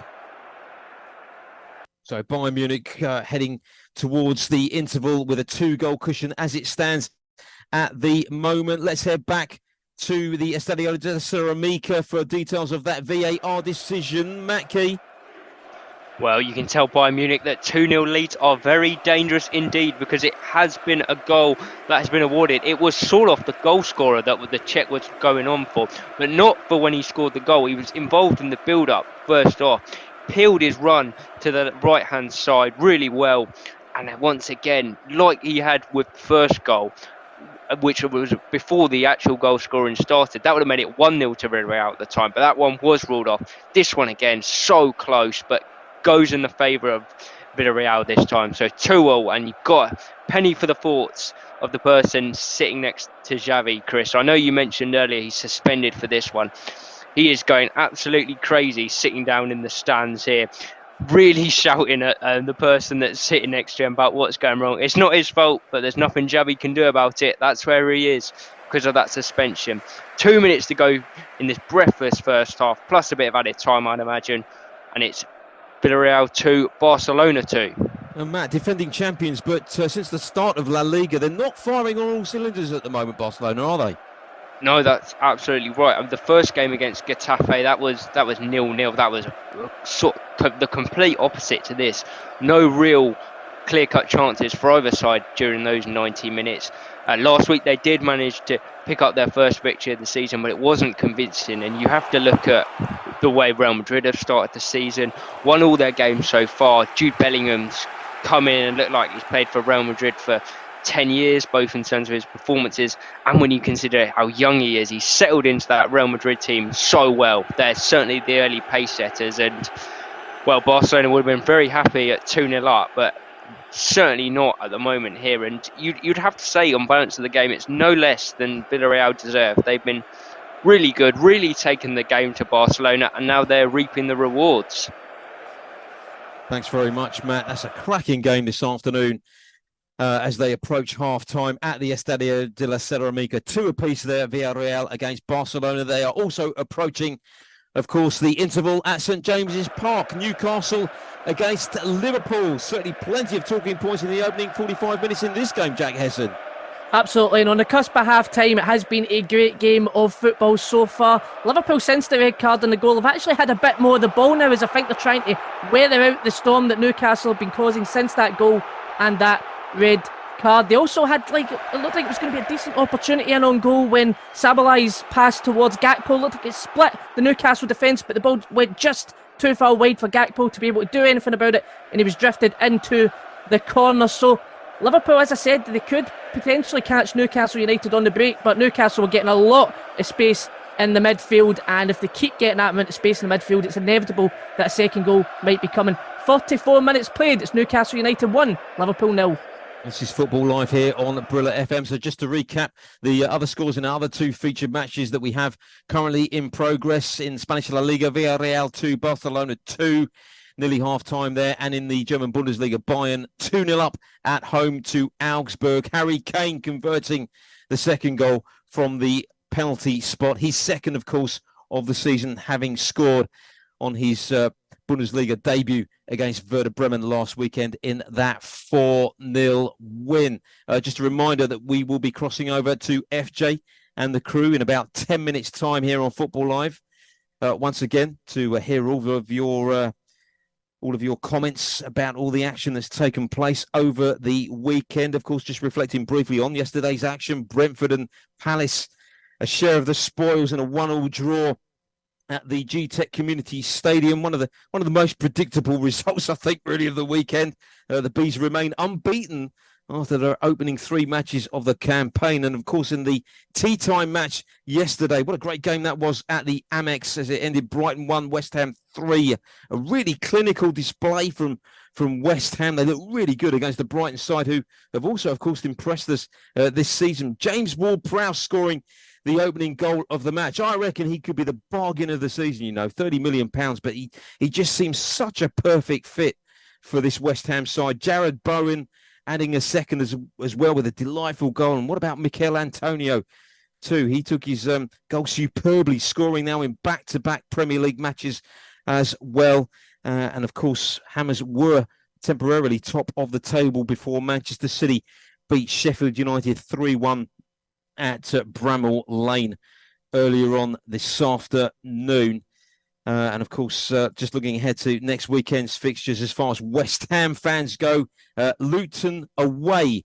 That's on Friday night. That will be a great experience for the West Ham supporters.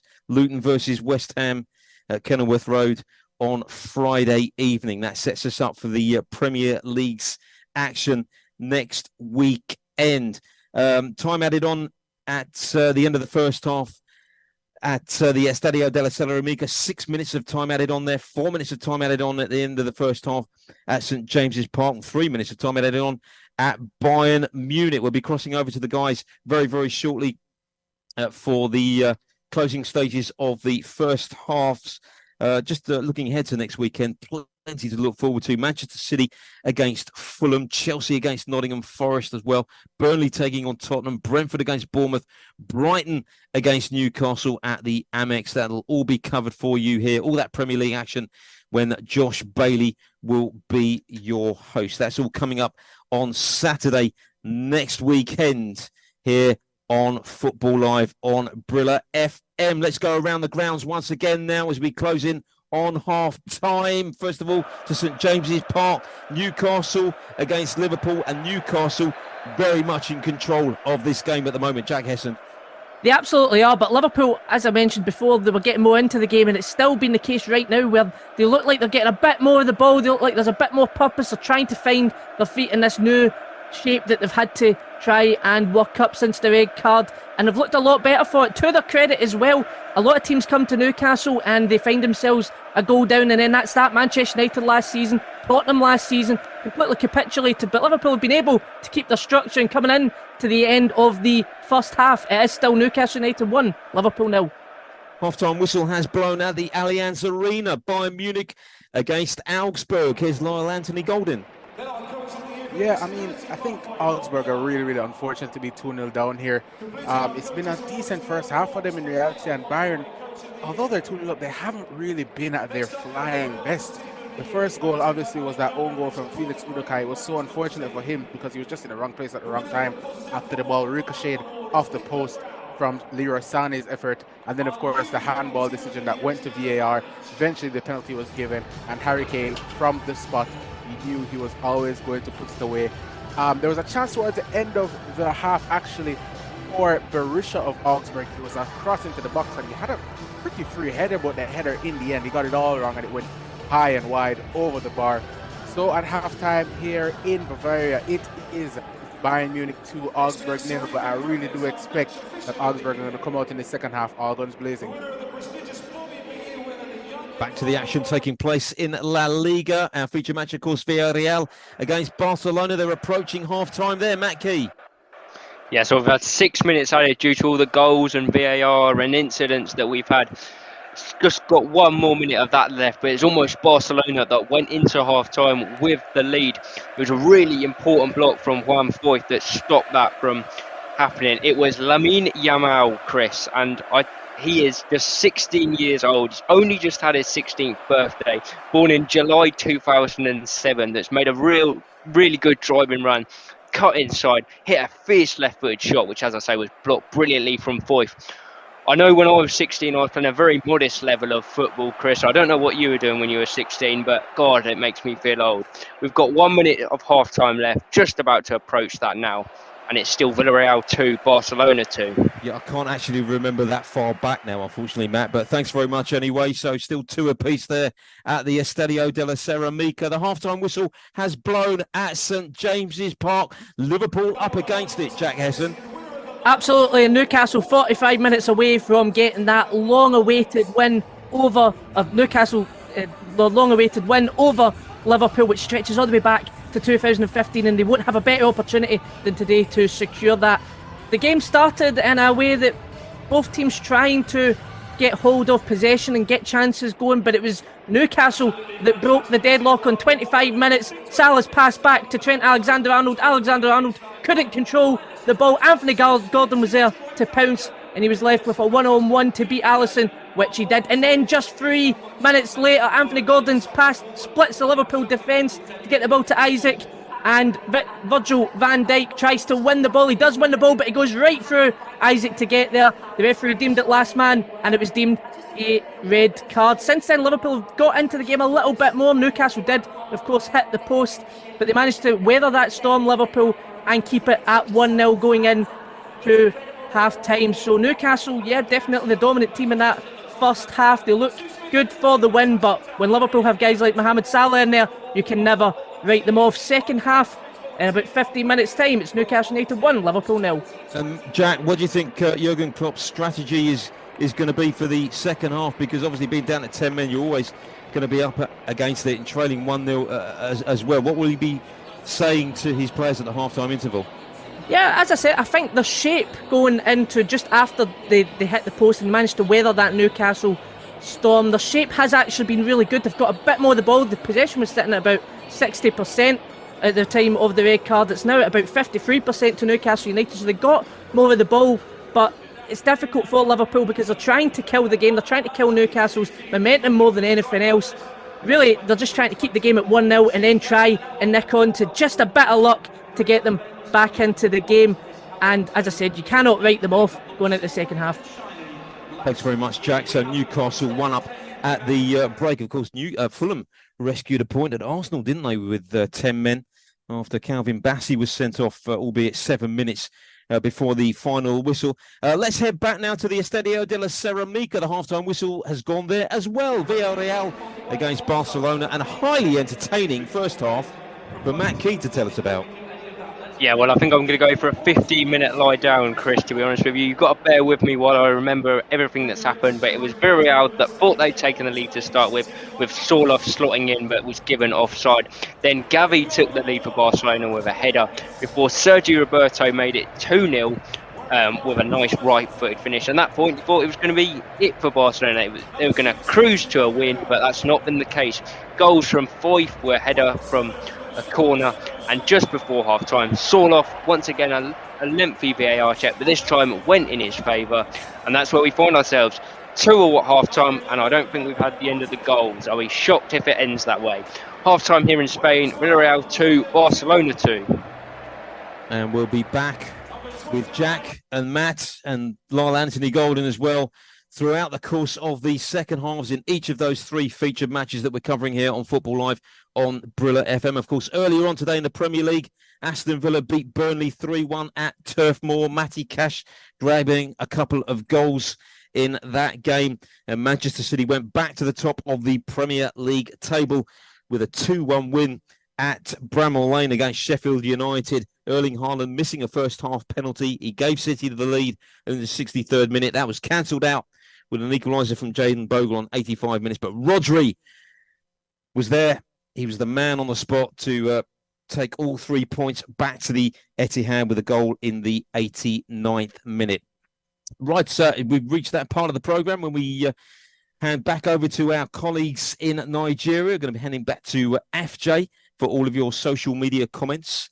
And as I said, so many talking points on all the action that's taking place this weekend. And I did mention about to Tony earlier on this afternoon, FJ, about the top 50 football rivalries that were announced a few days ago. Any ideas what made it to number one?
You are listening to Football Live. Powered by NairaBet. Live and exclusive on Brila FM. Sports Radio 88.9 Brila FM. You are listening to Football Live. Live and exclusive on Brila FM. Take Brila anywhere, everywhere. Yes, you can take Brila with you anywhere, everywhere. The Brila app is available for free download on Google Play. It is also there on the Apple iTunes Store. Yes, on Google Play and the Apple iTunes Store. Look out for the Brila football and microphone logo with the letters BRILA in green colour. That is our authentic app. It gives you Brila FM, Brila.net, Brilasports.tv and all the extra betting tips, live score, plus our Twitter, Facebook, Instagram, Google Plus and YouTube posts. Sports fun. You can post your videos and eyewitness reports. Brila, B-R-I-L-A. Available for download on Google Play and the Apple iTunes Store.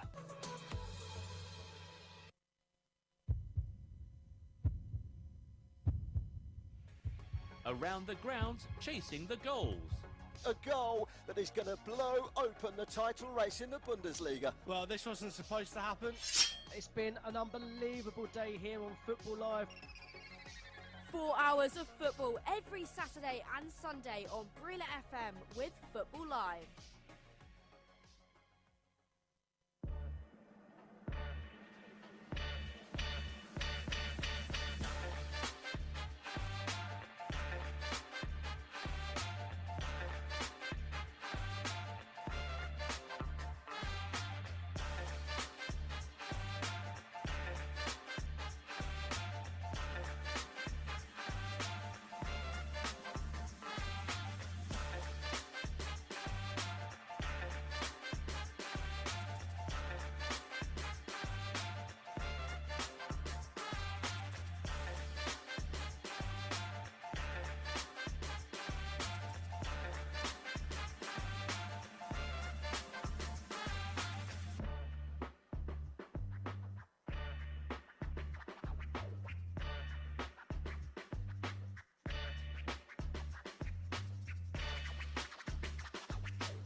Sports Radio 88.9 Brila FM.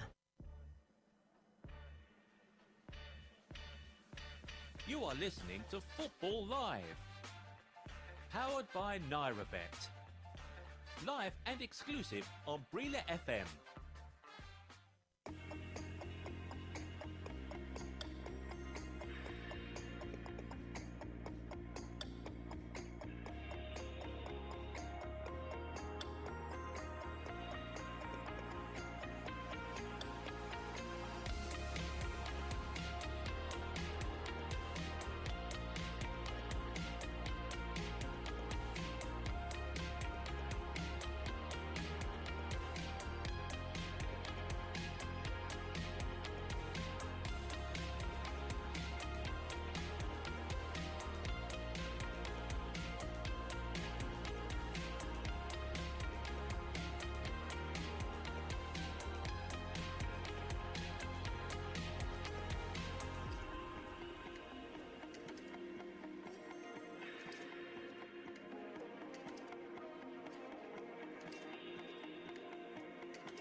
You are listening to Football Live, powered by NairaBet, with Chris Baldwin.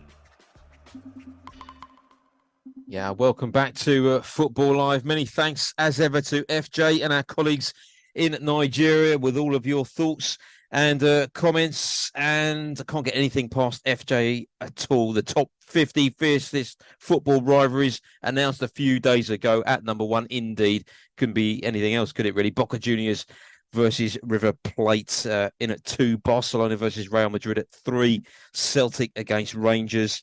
Arsenal and Tottenham right the way down in 20th place. It's a little bit of fun. Right, you are listening to Football Live here on Brila FM. The second half's just about getting underway at St James's Park. Newcastle 1, Liverpool 0. Liverpool down to 10 men after Virgil van Dijk was sent off in the first half. And they're also restarted at the Allianz Arena as well. Bayern Munich against Augsburg. And second half underway too at the Estadio de la Ceramica. Villarreal against Barcelona.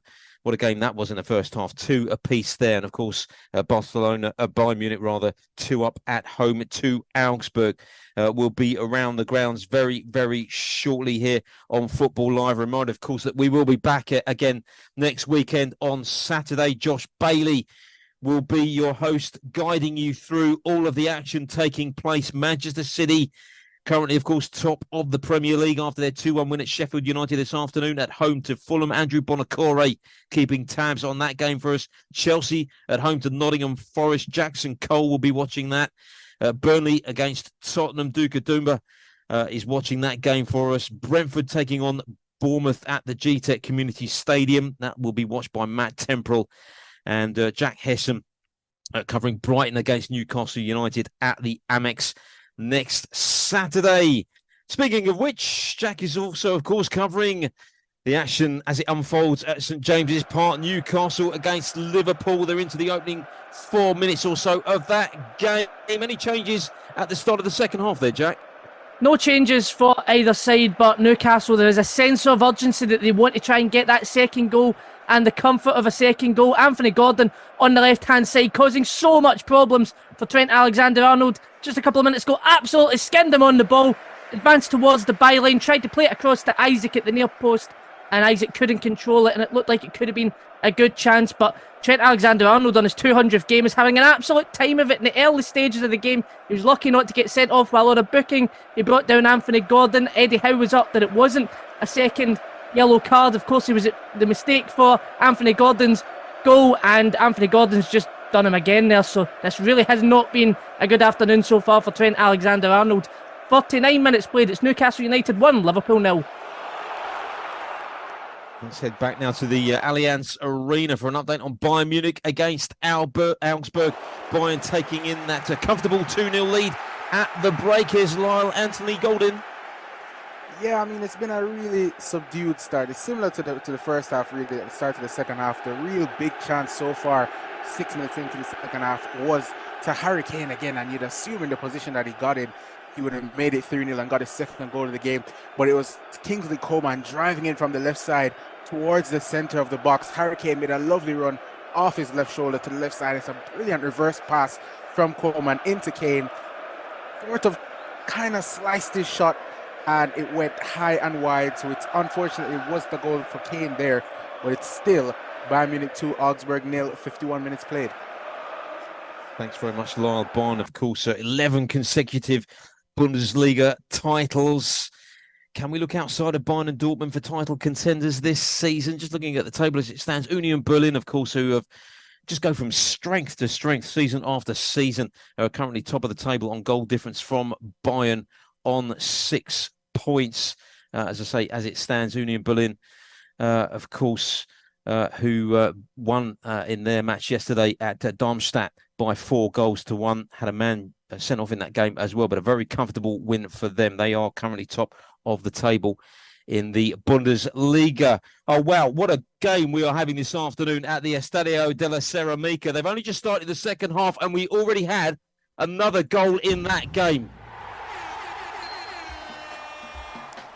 The goals, powered by NairaBet. Matt Key is reporting on this game for us here on Football Live. Matt, this is absolutely unbelievable.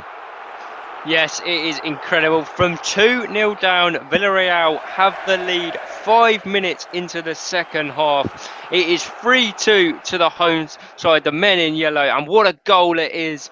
And we've had so many goals, and not only that, but the quality has been brilliant in all of them, and this might be the pick of the bunch so far.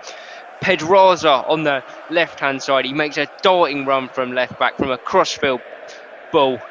Classic counter-attack. He takes the ball past the halfway line, shoves off Sergio Roberto, the Barcelona captain, and finds Alex Baena, who's been brilliant. He's been involved in everything so far for Villarreal. 2 assists, and he adds a goal to that. It's a brilliant finish. First time, right-footed, curled past the desperate diver Marc-Andre ter Stegen, and the comeback is complete for the Yellow Submarines. But that is only for now. We've played 5 minutes into this second half. I said don't write off any more goals. I'm still going to say don't write any more goals.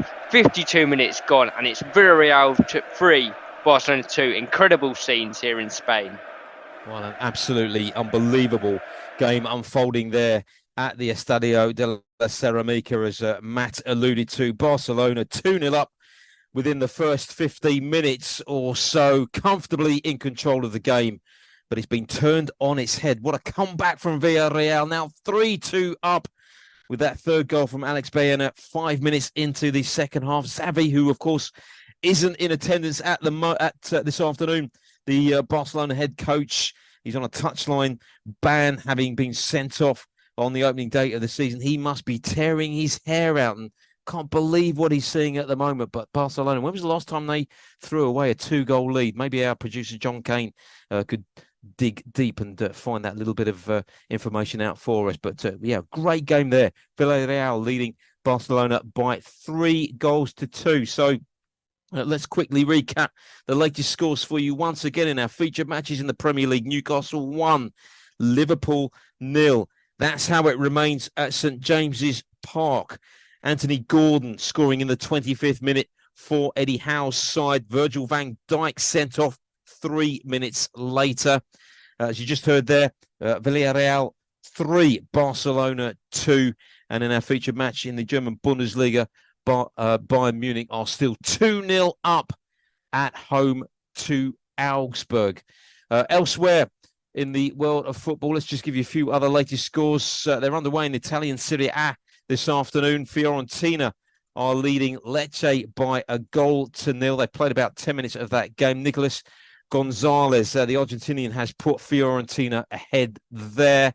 And it's goalless between Juventus and Bologna into the 14th minute of that game.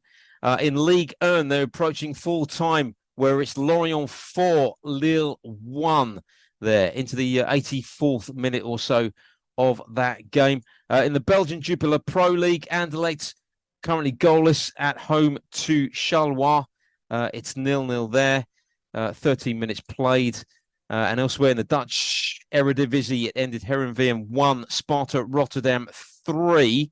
So Sparta Rotterdam at the top of the Dutch Eredivisie table this weekend. A point clear of Alkmaar and Twente, and also PSV and Heerenveen, who are all on 6 points, but very early days, of course. In the Scottish Premiership, it ended St Mirren 2, Aberdeen 2, and earlier on this afternoon, Dundee beat Hearts by 1-0.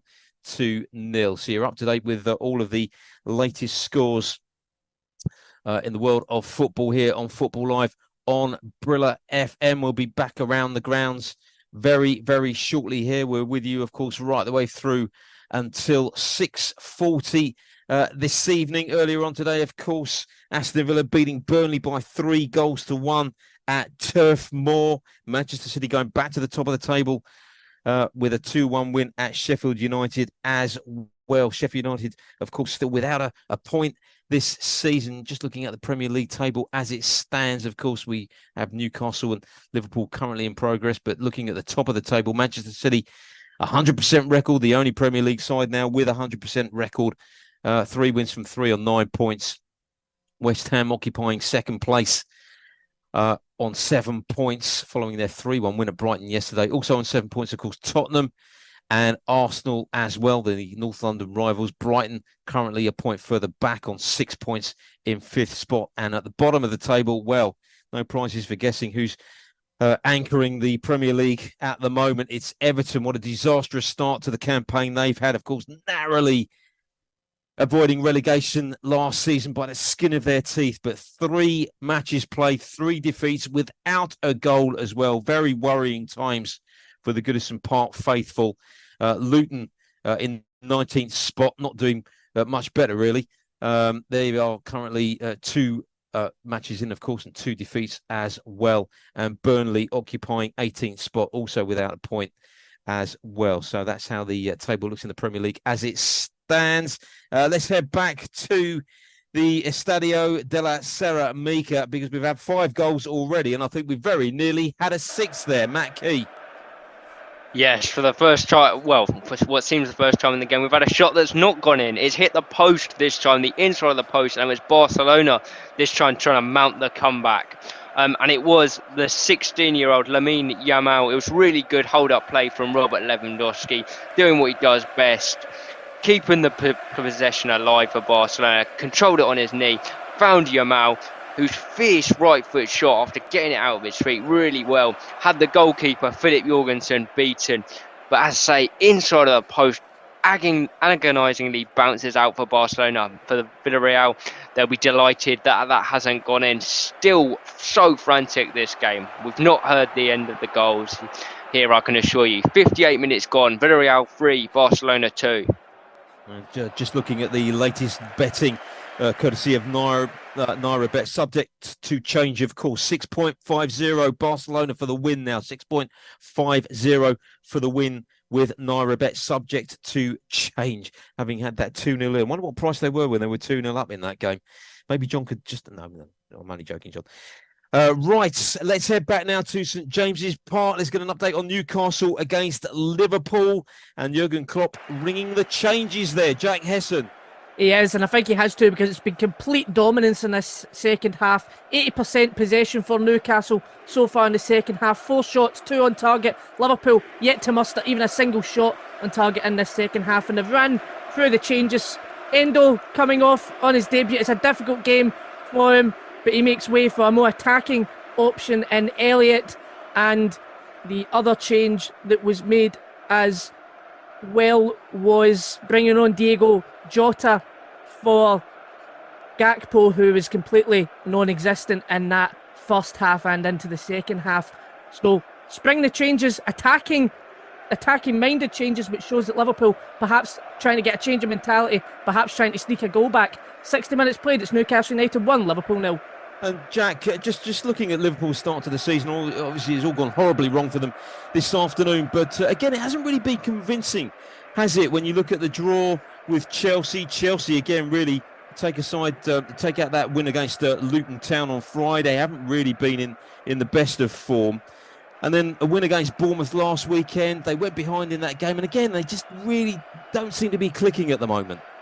No, they don't, and it is difficult for them. It feels like, they were trying to replace an ageing team with a lot of different players. Alexis McAllister obviously coming in. He is a great player, but hasn't really hit the ground running. They lost Henderson, they lost Fabinho, they lost a lot of the old guard in there, and you're right, it's just not been clicking for them. You thought at the start of the season, all right, okay, a draw at Stamford Bridge, that's a pretty decent result, but you looked at Chelsea going on the following game and losing to West Ham and thought, well, Liverpool really perhaps should have won that game, and you get a game against Bournemouth at home, really, a team like Liverpool, you expect to win that. So, yeah, not been a great start to the season, and if they lose today, I think that'll only add to that misery. Thanks very much, Jack. So Newcastle still a goal to the good at home to Liverpool, courtesy of that first half strike from Anthony Gordon into the 62nd minute of that game. Now, we're just talking about the betting on the Villarreal Barcelona match just a few moments ago, courtesy of Naira Bet, of course. And I was posing the question, what price were Barca when they were 2-0 up in that game? Many thanks to our roving Football Live reporter, Matt Key, because he's found out they were 40-1. I'm not sure, I can't remember what that is in decimal terms, but 40-1 they were in old money. at 2-0 up earlier on this afternoon. John Kane's typing. Right, so John might probably give us details of that very, very shortly and what the decimalisation conversion is. But anyway, it's all gone very wrong for Barcelona this afternoon as well. Having been 2-0 up at Villarreal, they trailed by 3-2. Let's head back to the Allianz Arena now, because Bayern Munich were leading 2-0 in that game. And I think they've come pretty close to adding to it.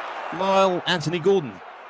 I'll tell you what, they came close twice, Chris, because firstly, it was twice it's Kingsley Coman being the provider. First time round, he was on the left side, taking on Engels. He twisted left and right and left again, whipped the ball into the box. Kane was lurking. The keeper, Dalman, got a really important touch on it, and it deflected right into the path of Leroy Sané. He was one-on-one. It was an open net, and he just couldn't get his foot swung at it and turn it into the back of the net. And then just now, again, it was Coman on this left side, cutting on his right foot, swung a beautiful ball into the back post, and Serge Gnabry rose really, really high and flicked the header on. But Darwin again was equal to it with a fantastic save. So, I mean, at this point, Bayern, I'm not sure how they're not 3-0 up at the moment, but it's 63 minutes played. It's Bayern 2, Augsburg 0. And Lord, just briefly looking at Augsburg, I mean, they're sort of very, very average, consistent side, aren't they, in the Bundesliga? They never really tear up any trees, but do you think they could at any point realistically push for a European spot maybe at some point, or are they always going to be also rans? I think in the Bundesliga especially, it tends to have a bit more sporadic movement with the teams because of, at certain points the managerial changes are really, really fluctuating in the Bundesliga. It's Enrico Massen's second season in charge of Augsburg, and like we said, last season for them was so horrendous and barely missed out on relegation, finishing 1 point above the drop. But I mean, for the start of this season, this game against Bayern, as much as I've said Bayern in the last 5 minutes have come on really well, Augsburg haven't played that badly. They've actually had some really good chances throughout the game. They've showed some good stuff, and obviously showed the guts last week to come back from 3-1 down to draw the game against Mönchengladbach 4-4. So I feel like Enrico Maassen has ideas that he's implementing. It's a really, really attacking setup that he has. So maybe if you give him a bit of time with this squad to work through things, they can potentially rise up the Bundesliga table. But at the moment, I mean, they're going to have to try and pull something out of the bag to get a result here in the Allianz Arena.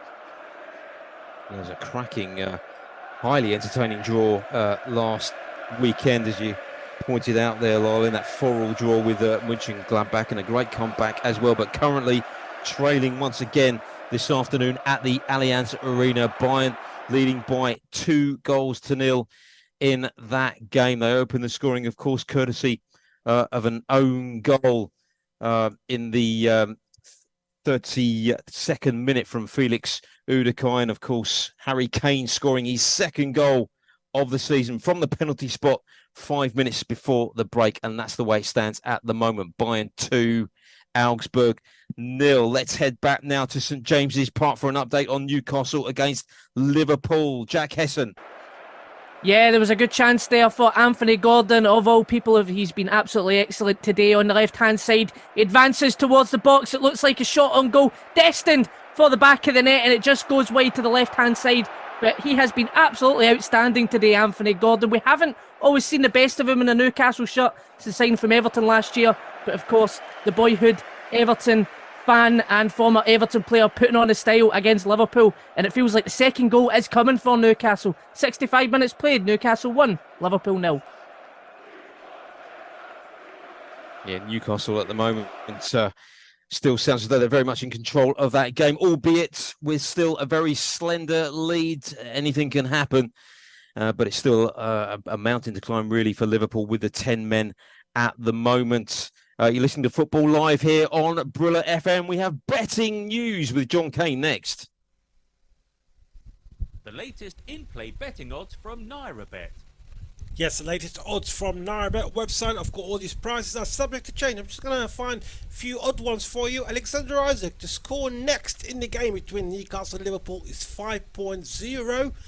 However, if you think Liverpool will score next, and I've just had Mo Salah right in front of me, and he just disappeared. But he was a very high price.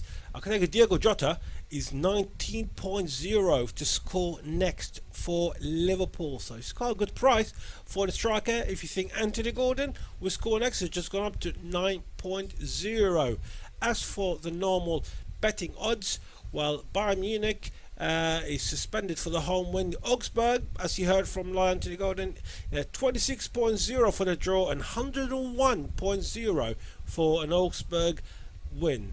As for the Newcastle-Liverpool game, 67 minutes gone, still 1-0 Newcastle, but Liverpool playing with 10 men. Newcastle at 1.13 for the win. The draw is 7.50. Liverpool away win is 34.0. And finally, for the Spanish La Liga, 66 minutes gone, Villarreal 3, Barcelona 2. Villarreal has just gone up slightly to 1.62. The draw is 3.40 and an away win for Barcelona is 8.0. I can't give you any more odds on the Bayern Munich game because it's been suspended. There's been a goal. We go back to Chris very, very shortly. But just to remind you that all these prices are subject to change and they're all from NairaBet. Thanks very much there to John Kane with the latest betting news. Betting indeed suspended on the match between Bayern and Augsburg because there has been a further goal in that game. Goals, powered by NairaBet. And Bayern have now taken a 3-0 lead. And Harry Kane has scored his second of the match. His third of the season. Bayern 3, Augsburg 0. Let's head back to Lyle. Anthony Golding for news of that goal.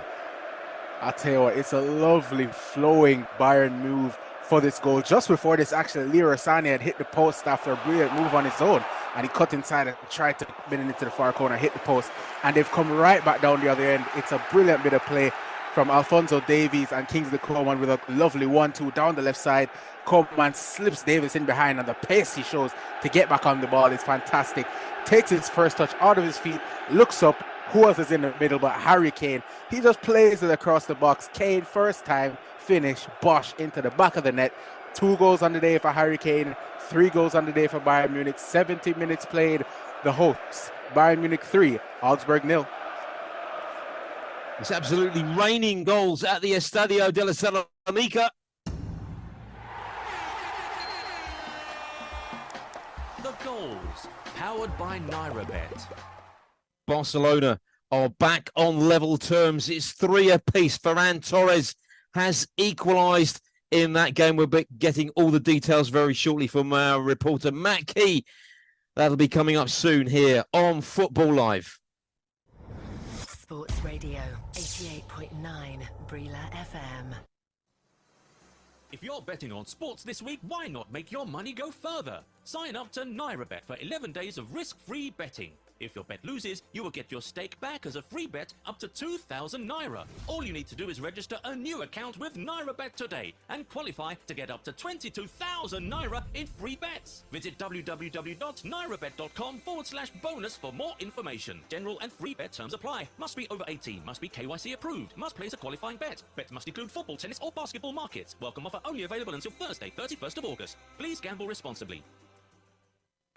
Take Brila anywhere, everywhere. Yes, you can take Brila with you anywhere, everywhere. The Brila app is available for free download on Google Play. It is also there on the Apple iTunes Store. Yes, on Google Play and the Apple iTunes Store. Look out for the Brila football and microphone logo with the letters BRILA in green colour. That is our authentic app. It gives you Brila FM, Brila.net, BrilaSports.tv, and all the extra betting tips, live score, plus our Twitter, Facebook, Instagram, Google Plus, and YouTube posts. Sports fun. You can post your videos and eyewitness reports. Brila, B-R-I-L-A. Available for download on Google Play and the Apple iTunes Store. Here is what's coming up on Football Live. Coming up next Saturday with Josh Bailey. Chelsea taking on Nottingham Forest. The Premier League. Join us again next weekend.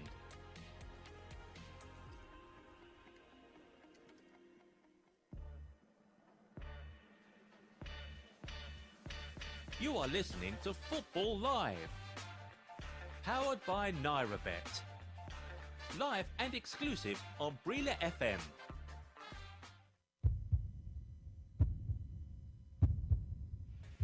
Around the grounds, chasing the goals. A goal that is going to blow open the title race in the Bundesliga. Well, this wasn't supposed to happen. It's been an unbelievable day here on Football Live. 4 hours of football every Saturday and Sunday on Brila FM with Football Live. Let's get back to the action on Football Live. You are listening to Football Live, powered by NairaBet, with Chris Baldwin. And indeed, welcome back. Would you believe it? Further goal news from the Estadio della Ceramica. The goals, powered by NairaBet. Well, there's no doubt about it. This is the game of the weekend, bar none, in this match between Villarreal and Barcelona. Let's head across now to Matt Key for all the details. Matt, this is incredible. Yes, this is absolutely unbelievable. Breathless stuff here in Spain. Barcelona are now 4-3 up. It was their best spell of the match was when they went behind. They responded to that brilliantly, just like Villarreal had done. And they made it 3-3 after 70 minutes. And they've just made it 4-4. The first goal was Ferran Torres, who came off the bench about 10 minutes ago. They've got to give credit to Xavi because he's just put on all the attackers. He's left, well, there's a couple of defenders still on the pitch, but he's not taken any attackers off whatsoever. And Ferran Torres been really sharp since he came on, and it's a nice bit of link play between him and Lewandowski. His first shot was blocked, but he responded brilliantly to the moving ball and managed to finish past Philip Jorgensen to make it 3-3. And then just 2 minutes later, they've scored again, and it's Lewandowski. It had to happen eventually that 7 goals Lewandowski was going to score. And it was Yamal, the 16-year-old, that made it all happen. He's been brilliant throughout the game. Credit to Xavi for giving him on. Driving run, left-footed shot, which was saved brilliantly by Jorgensen onto the post, but fell so kindly for Lewandowski, and he was never, ever going to miss. It's a bit of luck for Barcelona, but it's probably what they deserve for how they've played the last 15 minutes. That's what we've got left in this game as well. 75 minutes gone. Villarreal 3, Barcelona 4. And still don't rule out any more goals, Chris. Absolutely not. A quite incredible game this afternoon. An absolute classic taking place there. And incidentally, just looking at the latest betting odds on that game, courtesy of NairaBet, subject to change, of course. Barcelona now 1.29 for the win. Villarreal 19.0. The draw is 5.0. When they were 3-2 down, Barcelona was 6.50. Oh boy, I wish I had a crystal ball. We'll be back with Matt Key very, very shortly for any further developments on that game. I'm sure there probably will be, the way things have panned out this afternoon. Villarreal 3, Barcelona 4, the latest there from the Estadio della Ceramica. Let's just check in now with Jack Hesson at St James's Park. It's been a while. Newcastle against Liverpool, on Newcastle edging closer to the victory here, Jack.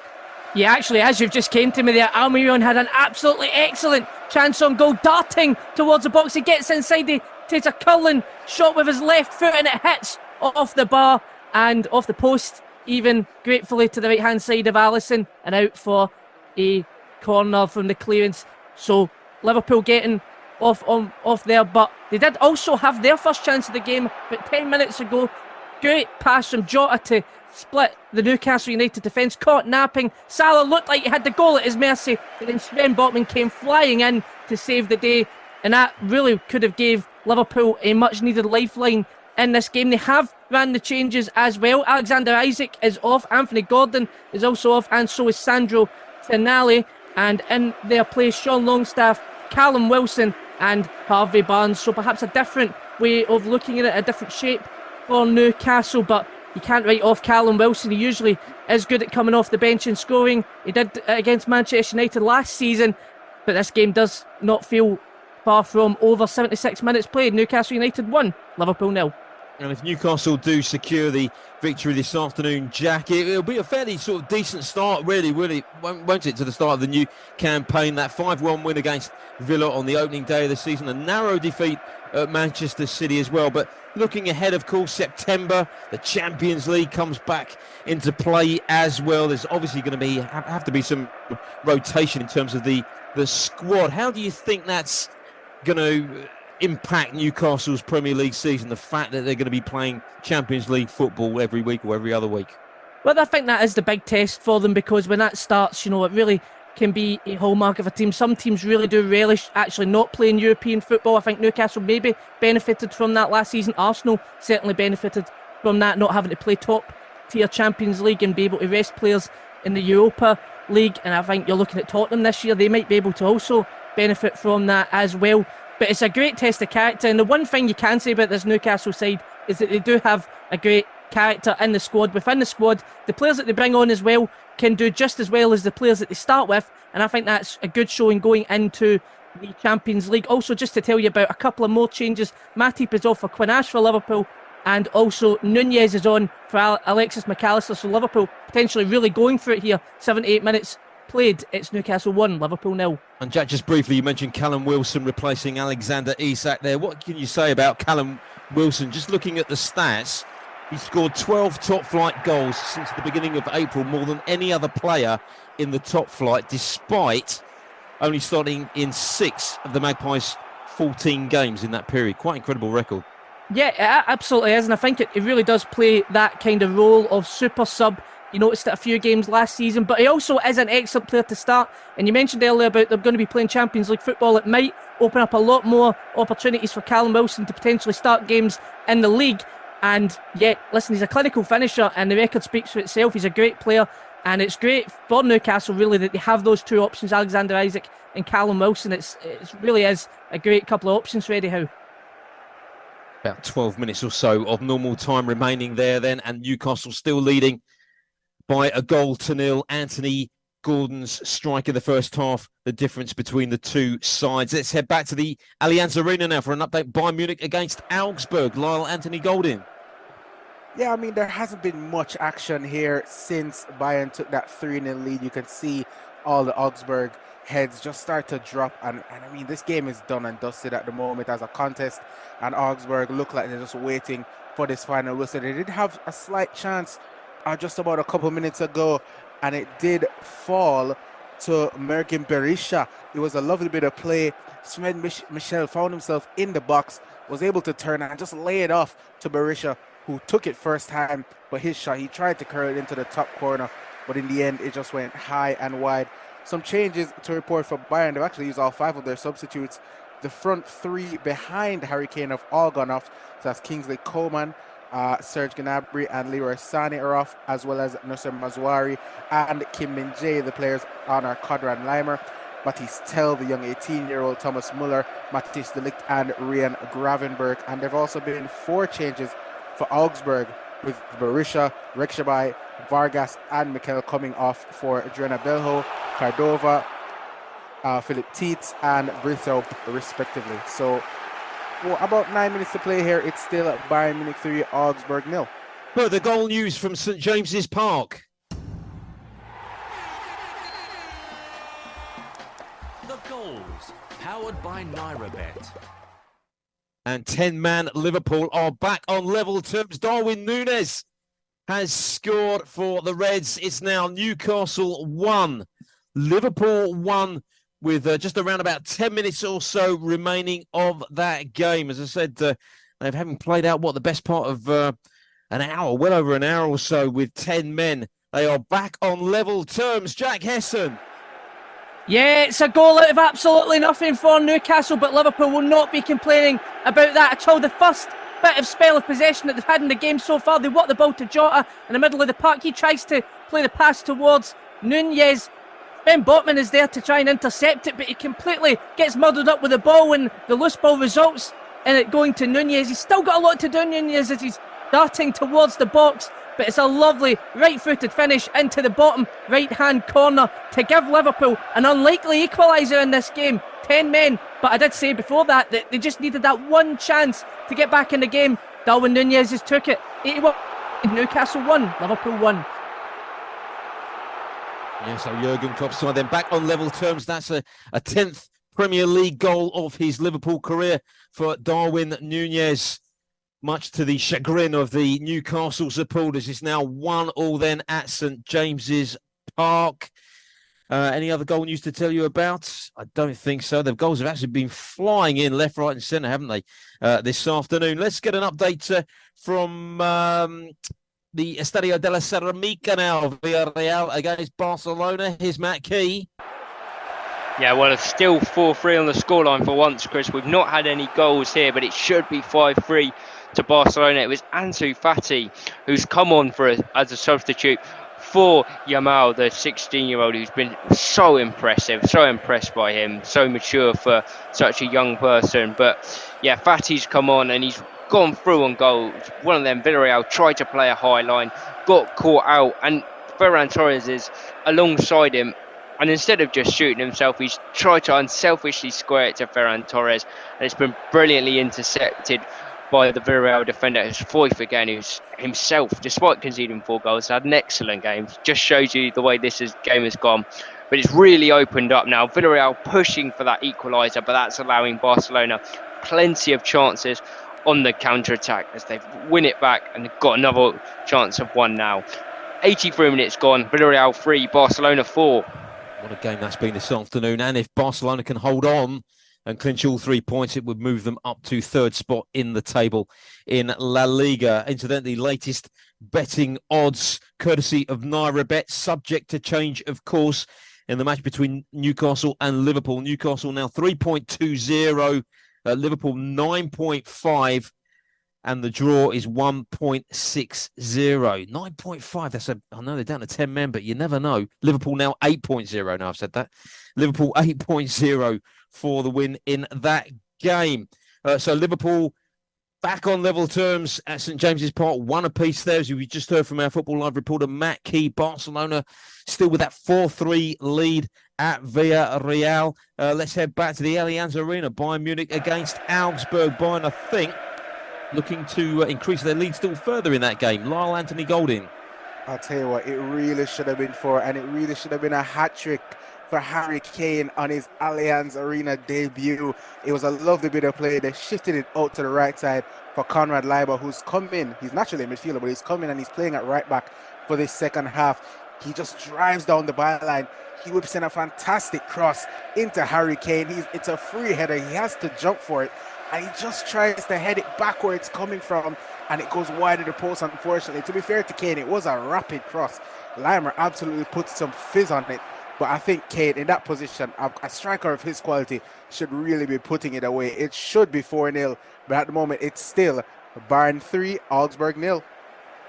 As we head back to St James's Park, Newcastle against Liverpool. Jack Hesson. Yeah, Newcastle's defence is just going a bit all over the place at the moment. And it was almost a chance there. Again, good interchange and play between Jota and Darwin Núñez. Darwin Núñez manages to take the ball to the byline. Jota got lots of space in the box. He gets the ball back to him, and he just can't get his footing right to get the shot on goal. If he had, it would have almost certainly been a goal, and Liverpool would have been 2-1 up. So Newcastle, they're a bit under the cost now when Liverpool have their tails up. 85 minutes played. It's still Newcastle United 1, Liverpool 1. We get a winner this afternoon at St James's Park. Further goal news to tell you about at the Allianz Arena. The goals, powered by NairaBet. Well, Bayern nearly extended their lead just a short while ago, but I think the goal's gone the other way. Lyle Anthony Golding.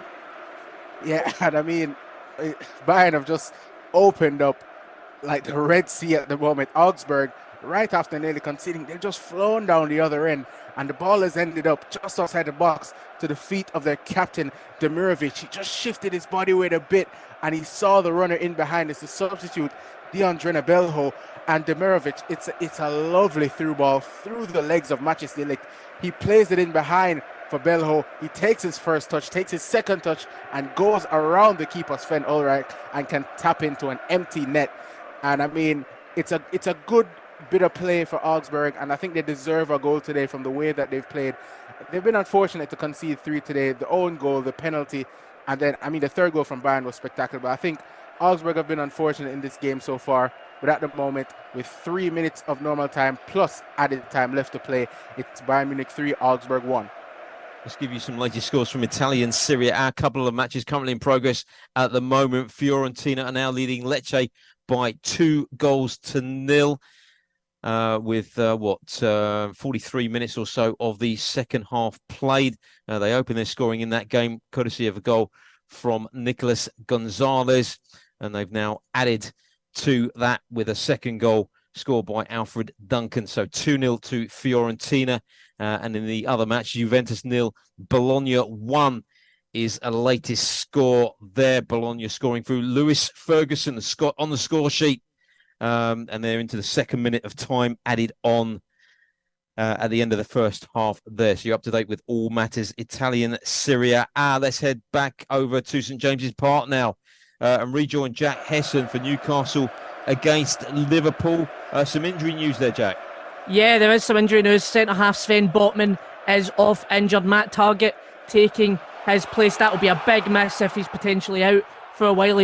Didn't help to stand up. He was limping off the park, so perhaps some concern for Newcastle. In the last 10-15 minutes, this has gone from what felt like it was going to be a confident victory to going a bit chaotic for Newcastle at the moment.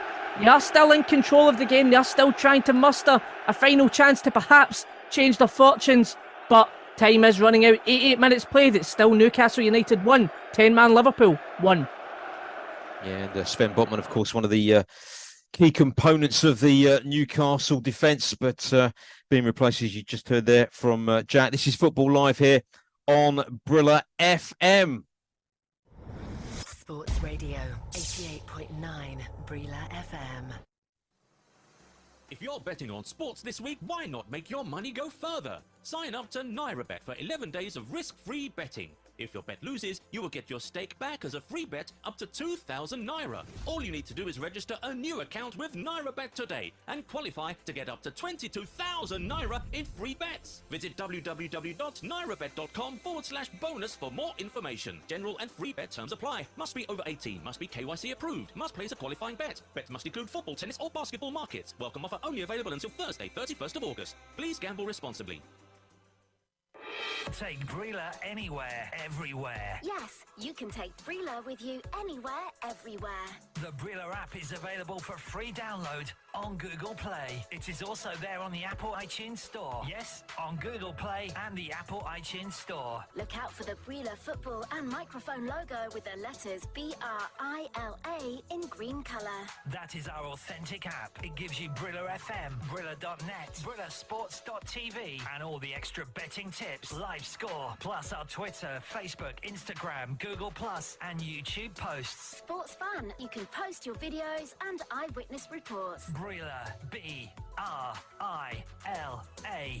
Available for download on Google Play and the Apple iTunes Store.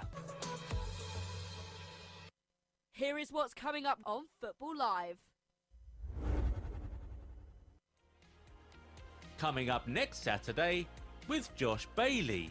Chelsea taking on Nottingham Forest. The Premier League. Join us again next weekend.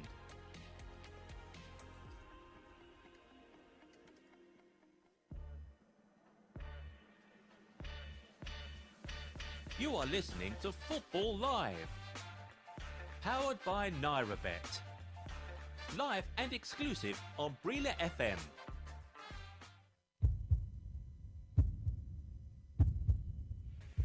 Around the grounds, chasing the goals. A goal that is going to blow open the title race in the Bundesliga. Well, this wasn't supposed to happen. It's been an unbelievable day here on Football Live. 4 hours of football every Saturday and Sunday on Brila FM with Football Live. Let's get back to the action on Football Live. You are listening to Football Live. Powered by NairaBet. With Chris Baldwin. And welcome back once again to Football Live. 22 minutes past 6 on this Sunday evening. What a fantastic day's football we've had. What a fantastic weekend's football we've had. They are deep into time added on at St James's Park. Let's get an update. Newcastle against Liverpool. Jack Hesson. Any signs that either of these sides might get a winning goal, Jack? Well, we're 2 minutes into 5 minutes of added time. It's Newcastle 1, Liverpool 1. Newcastle mustering some half chances. Almiron had a lot of space enjoying the right-hand side. A couple of minutes ago, he got the ball into Wilson in the middle of the box, who tried a first-time finish, but to no avail. It went wide, and really for Newcastle, Liverpool are just trying to kill off the game, but you cannot write them off again for sneaking a second goal. 92 minutes played. It's Newcastle 1, Liverpool 1. As we head back to all matters taking place in Spanish La Liga, where, of course, Villarreal have fought out that 7-goal thriller against Barcelona. But before we get there, I can tell you, just as we left Jack, there has been a very late goal at St James's Park. The goals, powered by NairaBet. Quite astonishing, because Liverpool have taken the lead into time added on. Darwin Núñez, with his second goal of the game, has made it Newcastle 1, Liverpool 2. So Newcastle, it looks as though they may be clutching defeat from the jaws of victory. Liverpool, despite the 10 men, having played out most of the match for 10 men, with 10 men following the setting off of Virgil van Dijk, are now 2-1 up. This is incredible, Jack. You absolutely cannot write off Liverpool, and they have shown that today. They've absolutely stole this from Newcastle this afternoon, but you can't say that it's not well deserved given how they've held out in this game, and it's so slack again from Newcastle. Salah in the middle of the park, absolutely no pressure on him, finds the run of Núñez. Fabian Schärrle had to try and beat him, but Núñez, again from a similar angle to the first goal, manages to get the finish away and manages to potentially rob all 3 points of Liverpool this afternoon. 94 minutes on the clock. It's somehow Newcastle 1, 10-man Liverpool 2.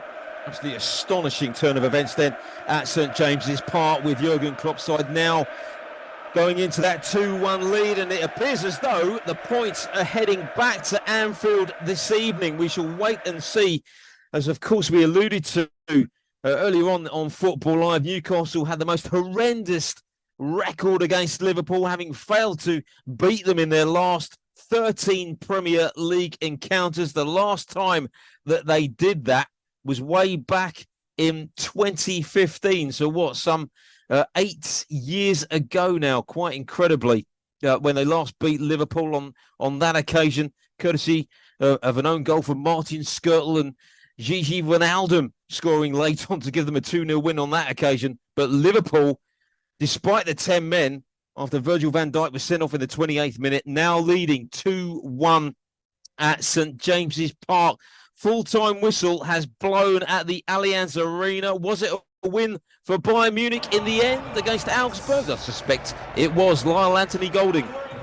It was indeed a win for Bayern Munich. In the end, you could say it was a really, really comfortable one for them, and they extend their winning start to their Bundesliga campaign. Of course, they're looking to retain their Bundesliga title. It started out today with that Felix Udokai own goal. He was so unlucky there. Leroy Sané took the shot, deflected off the post, and just ricocheted in straight off of Udokai. Then it was the penalty. VR went to the decision. It was a handball against Augsburg. Harry Kane stepped up. Harry Kane put the ball into the back of the net and made it 2-0 before halftime. Coming out in the second half, there was really not much action overall from either side until Harry Kane had his second of the game put on a platter by Alphonso Davies, and there was a little consolation at the end for Augsburg with Deandre Nabelho, the substitute, being played in by the captain Demirovic, and he slotted it around the keeper Ulreich to make it 3-1. In the end, it's a comfortable win for Bayern Munich, but Augsburg fans don't feel too hard done by. They played pretty well today. Just unfortunate to come up against the better side. So like we said, full time here at the Allianz Arena, it ended Bayern Munich 3, Augsburg 1. And the full-time whistle has blown at St James's Park, and I suspect that Liverpool's curse over Newcastle continues. Jack Hesson. Well, at this point, all you have to say that it absolutely is a curse, because what an thrilling chapter, another thrilling chapter of the fixture between Newcastle United and Liverpool, full time in what has been an excellent game of football. It looked like Newcastle were going to go all the way and win it this afternoon. 25 minutes from the start of the game, Trent Alexander-Arnold's mistake allowed Anthony Gordon in on goal to finish 1-0. Just 3 minutes later, Virgil van Dijk gets sent off for a last man challenge on Alexander Isak, and then you're thinking surely this game is only going to go one way. Into the second half, Newcastle continued their dominance. They hit the post twice. It looked like it was going to go in that direction still, but then Darwin Núñez, the substitute, pounces on a mistake from Fabian Schär to make it one each. From there, Newcastle just couldn't find a groove in the game. The substitutes didn't make any kind of positive impact for the Magpies, and then Liverpool snatched it in the late stages of the game. Salah's pass to Darwin Núñez, far too easy, and from the same angle as the first goal, he delivers a great finish. Excellent game of football. Somehow 10-man Liverpool have managed to win this afternoon, but really great credit to Jurgen Klopp's side. Full time at St James's Park, it's Newcastle 1, 10-man Liverpool 2. So Liverpool steal the points at St James's Park. We'll be crossing back to Jack again for some more analysis here on Football Live. But before we do, let's head back over to Matt Key, who's been watching that highly entertaining match between Villarreal and Barcelona at the Estadio de la Ceramica. We're closing in on full time there, Matt. And breathe, Chris. We've just reached full time and Barcelona have come out victorious in this absolute ding-dong of a battle against Villarreal. An absolutely brilliant game for the neutral. It didn't start off that way. Barcelona got off to a flying start and were 2 goals up after 15 minutes. Gavi with a header after 12 and Frankie de Jong doubling the lead after 15 minutes. It looked like it was going to be a formality at that point, but Villarreal, who had played well up to that point, weren't ready for that, and they made it 2-2 before half-time. Juan Foyth with a good header from a corner to pull one back, and then Alexander Sorloth, who had already had a goal ruled out for offside, making it 2-2. And then incredibly in the second half they took the lead from 2-0 down, and it was Alex Baena with a brilliant counter-attacking move that finished quite well with his right foot curling the ball past Ter Stegen. 3-2 up, and at that point the Yellow Submarine were absolutely delirious with what they'd seen from their side. But Barcelona came back, and having been sloppy for half an hour, came back emphatically. Goals from Ferran Torres and Lewandowski once again in a 3-minute spell for Barcelona. That's what's killed Villarreal today. The 2 quick goals twice from Barcelona. Ferran Torres first, a bit of a ricochet, had 2 goes at it but managed to poke the ball home, and then Lewandowski doing what he does best, right place, right time, and a shot that was saved off the post. He was there to tap in home. The last 90 minutes didn't have any goals, but still plenty of action. Villarreal looking for the equaliser. Barcelona, as clinical as they've been for the rest of the game, left their shooting boots at home all of a sudden. Last 15 minutes they had loads of chances on the counter-attack, couldn't take any of them, but in the end it is them that get the 3 points in this breathless encounter that we've seen here. They go to 7 points from their 3 game, and for Villarreal they are still left on 3 points, just winning 1 of their opening 3 games. A breathless game here in Spain. It's finished Villarreal 3, Barcelona 4. Yeah, Matt, disappointing in the end ultimately for Villarreal. A fantastic comeback from them, having trailed by 2-0 this afternoon as well. A bit of a mixed start now, isn't it, for them really this season? However, having said that, you would still expect them to be challenging for a European spot once again. Yeah, absolutely. I mean, the way they've played today, Chris, they were superb. They matched Barcelona, who obviously sort of cruised to that La Liga title last year. They've more than matched them today, and it's just one of those things where Barcelona have just been that little bit more clinical that's got them over the line. But yeah, Villarreal can take plenty of pride from this performance, especially as we were talking about earlier, their awful record against Barcelona. It didn't show today. They were really brave, just came out second best in the end. And just looking at the La Liga table then, Matt, as it stands, Real at the top now with a 100% record, the only side with a 100% record in La Liga. 3 wins from 3. Girona in second spot, 2 wins and a draw for them, and Barcelona in third spot on 7 points, along with Girona, of course, following that 4-3 win this afternoon. But just looking at La Liga in general, who would your money be on for the title? I mean, looking at Real, I mean, what a great purchase they got in Jude Bellingham. 3 goals already in his opening 2 matches for Real. Oh, absolutely. We knew the talent of Jude Bellingham. He was the person that every club would have loved to have him there, and he's showing already the impact that he's had on this Real Madrid midfield, keeping the likes of Modric and Toni Kroos, who have been staples of Champions League winning teams. He's made himself undroppable already, but Real Madrid are going to be tough to beat. You look ahead in the fixtures, 29th of October is the first El Clasico of the season. You've got to look at that as that's going to be sort of the first time we're going to get any indication on what sort of title race we're going to get in Spain this season. But the early signs are it's going to be very, very difficult for Barcelona to topple Real Madrid, and it looks like Real Madrid might be getting that La Liga crown back off their fierce rivals.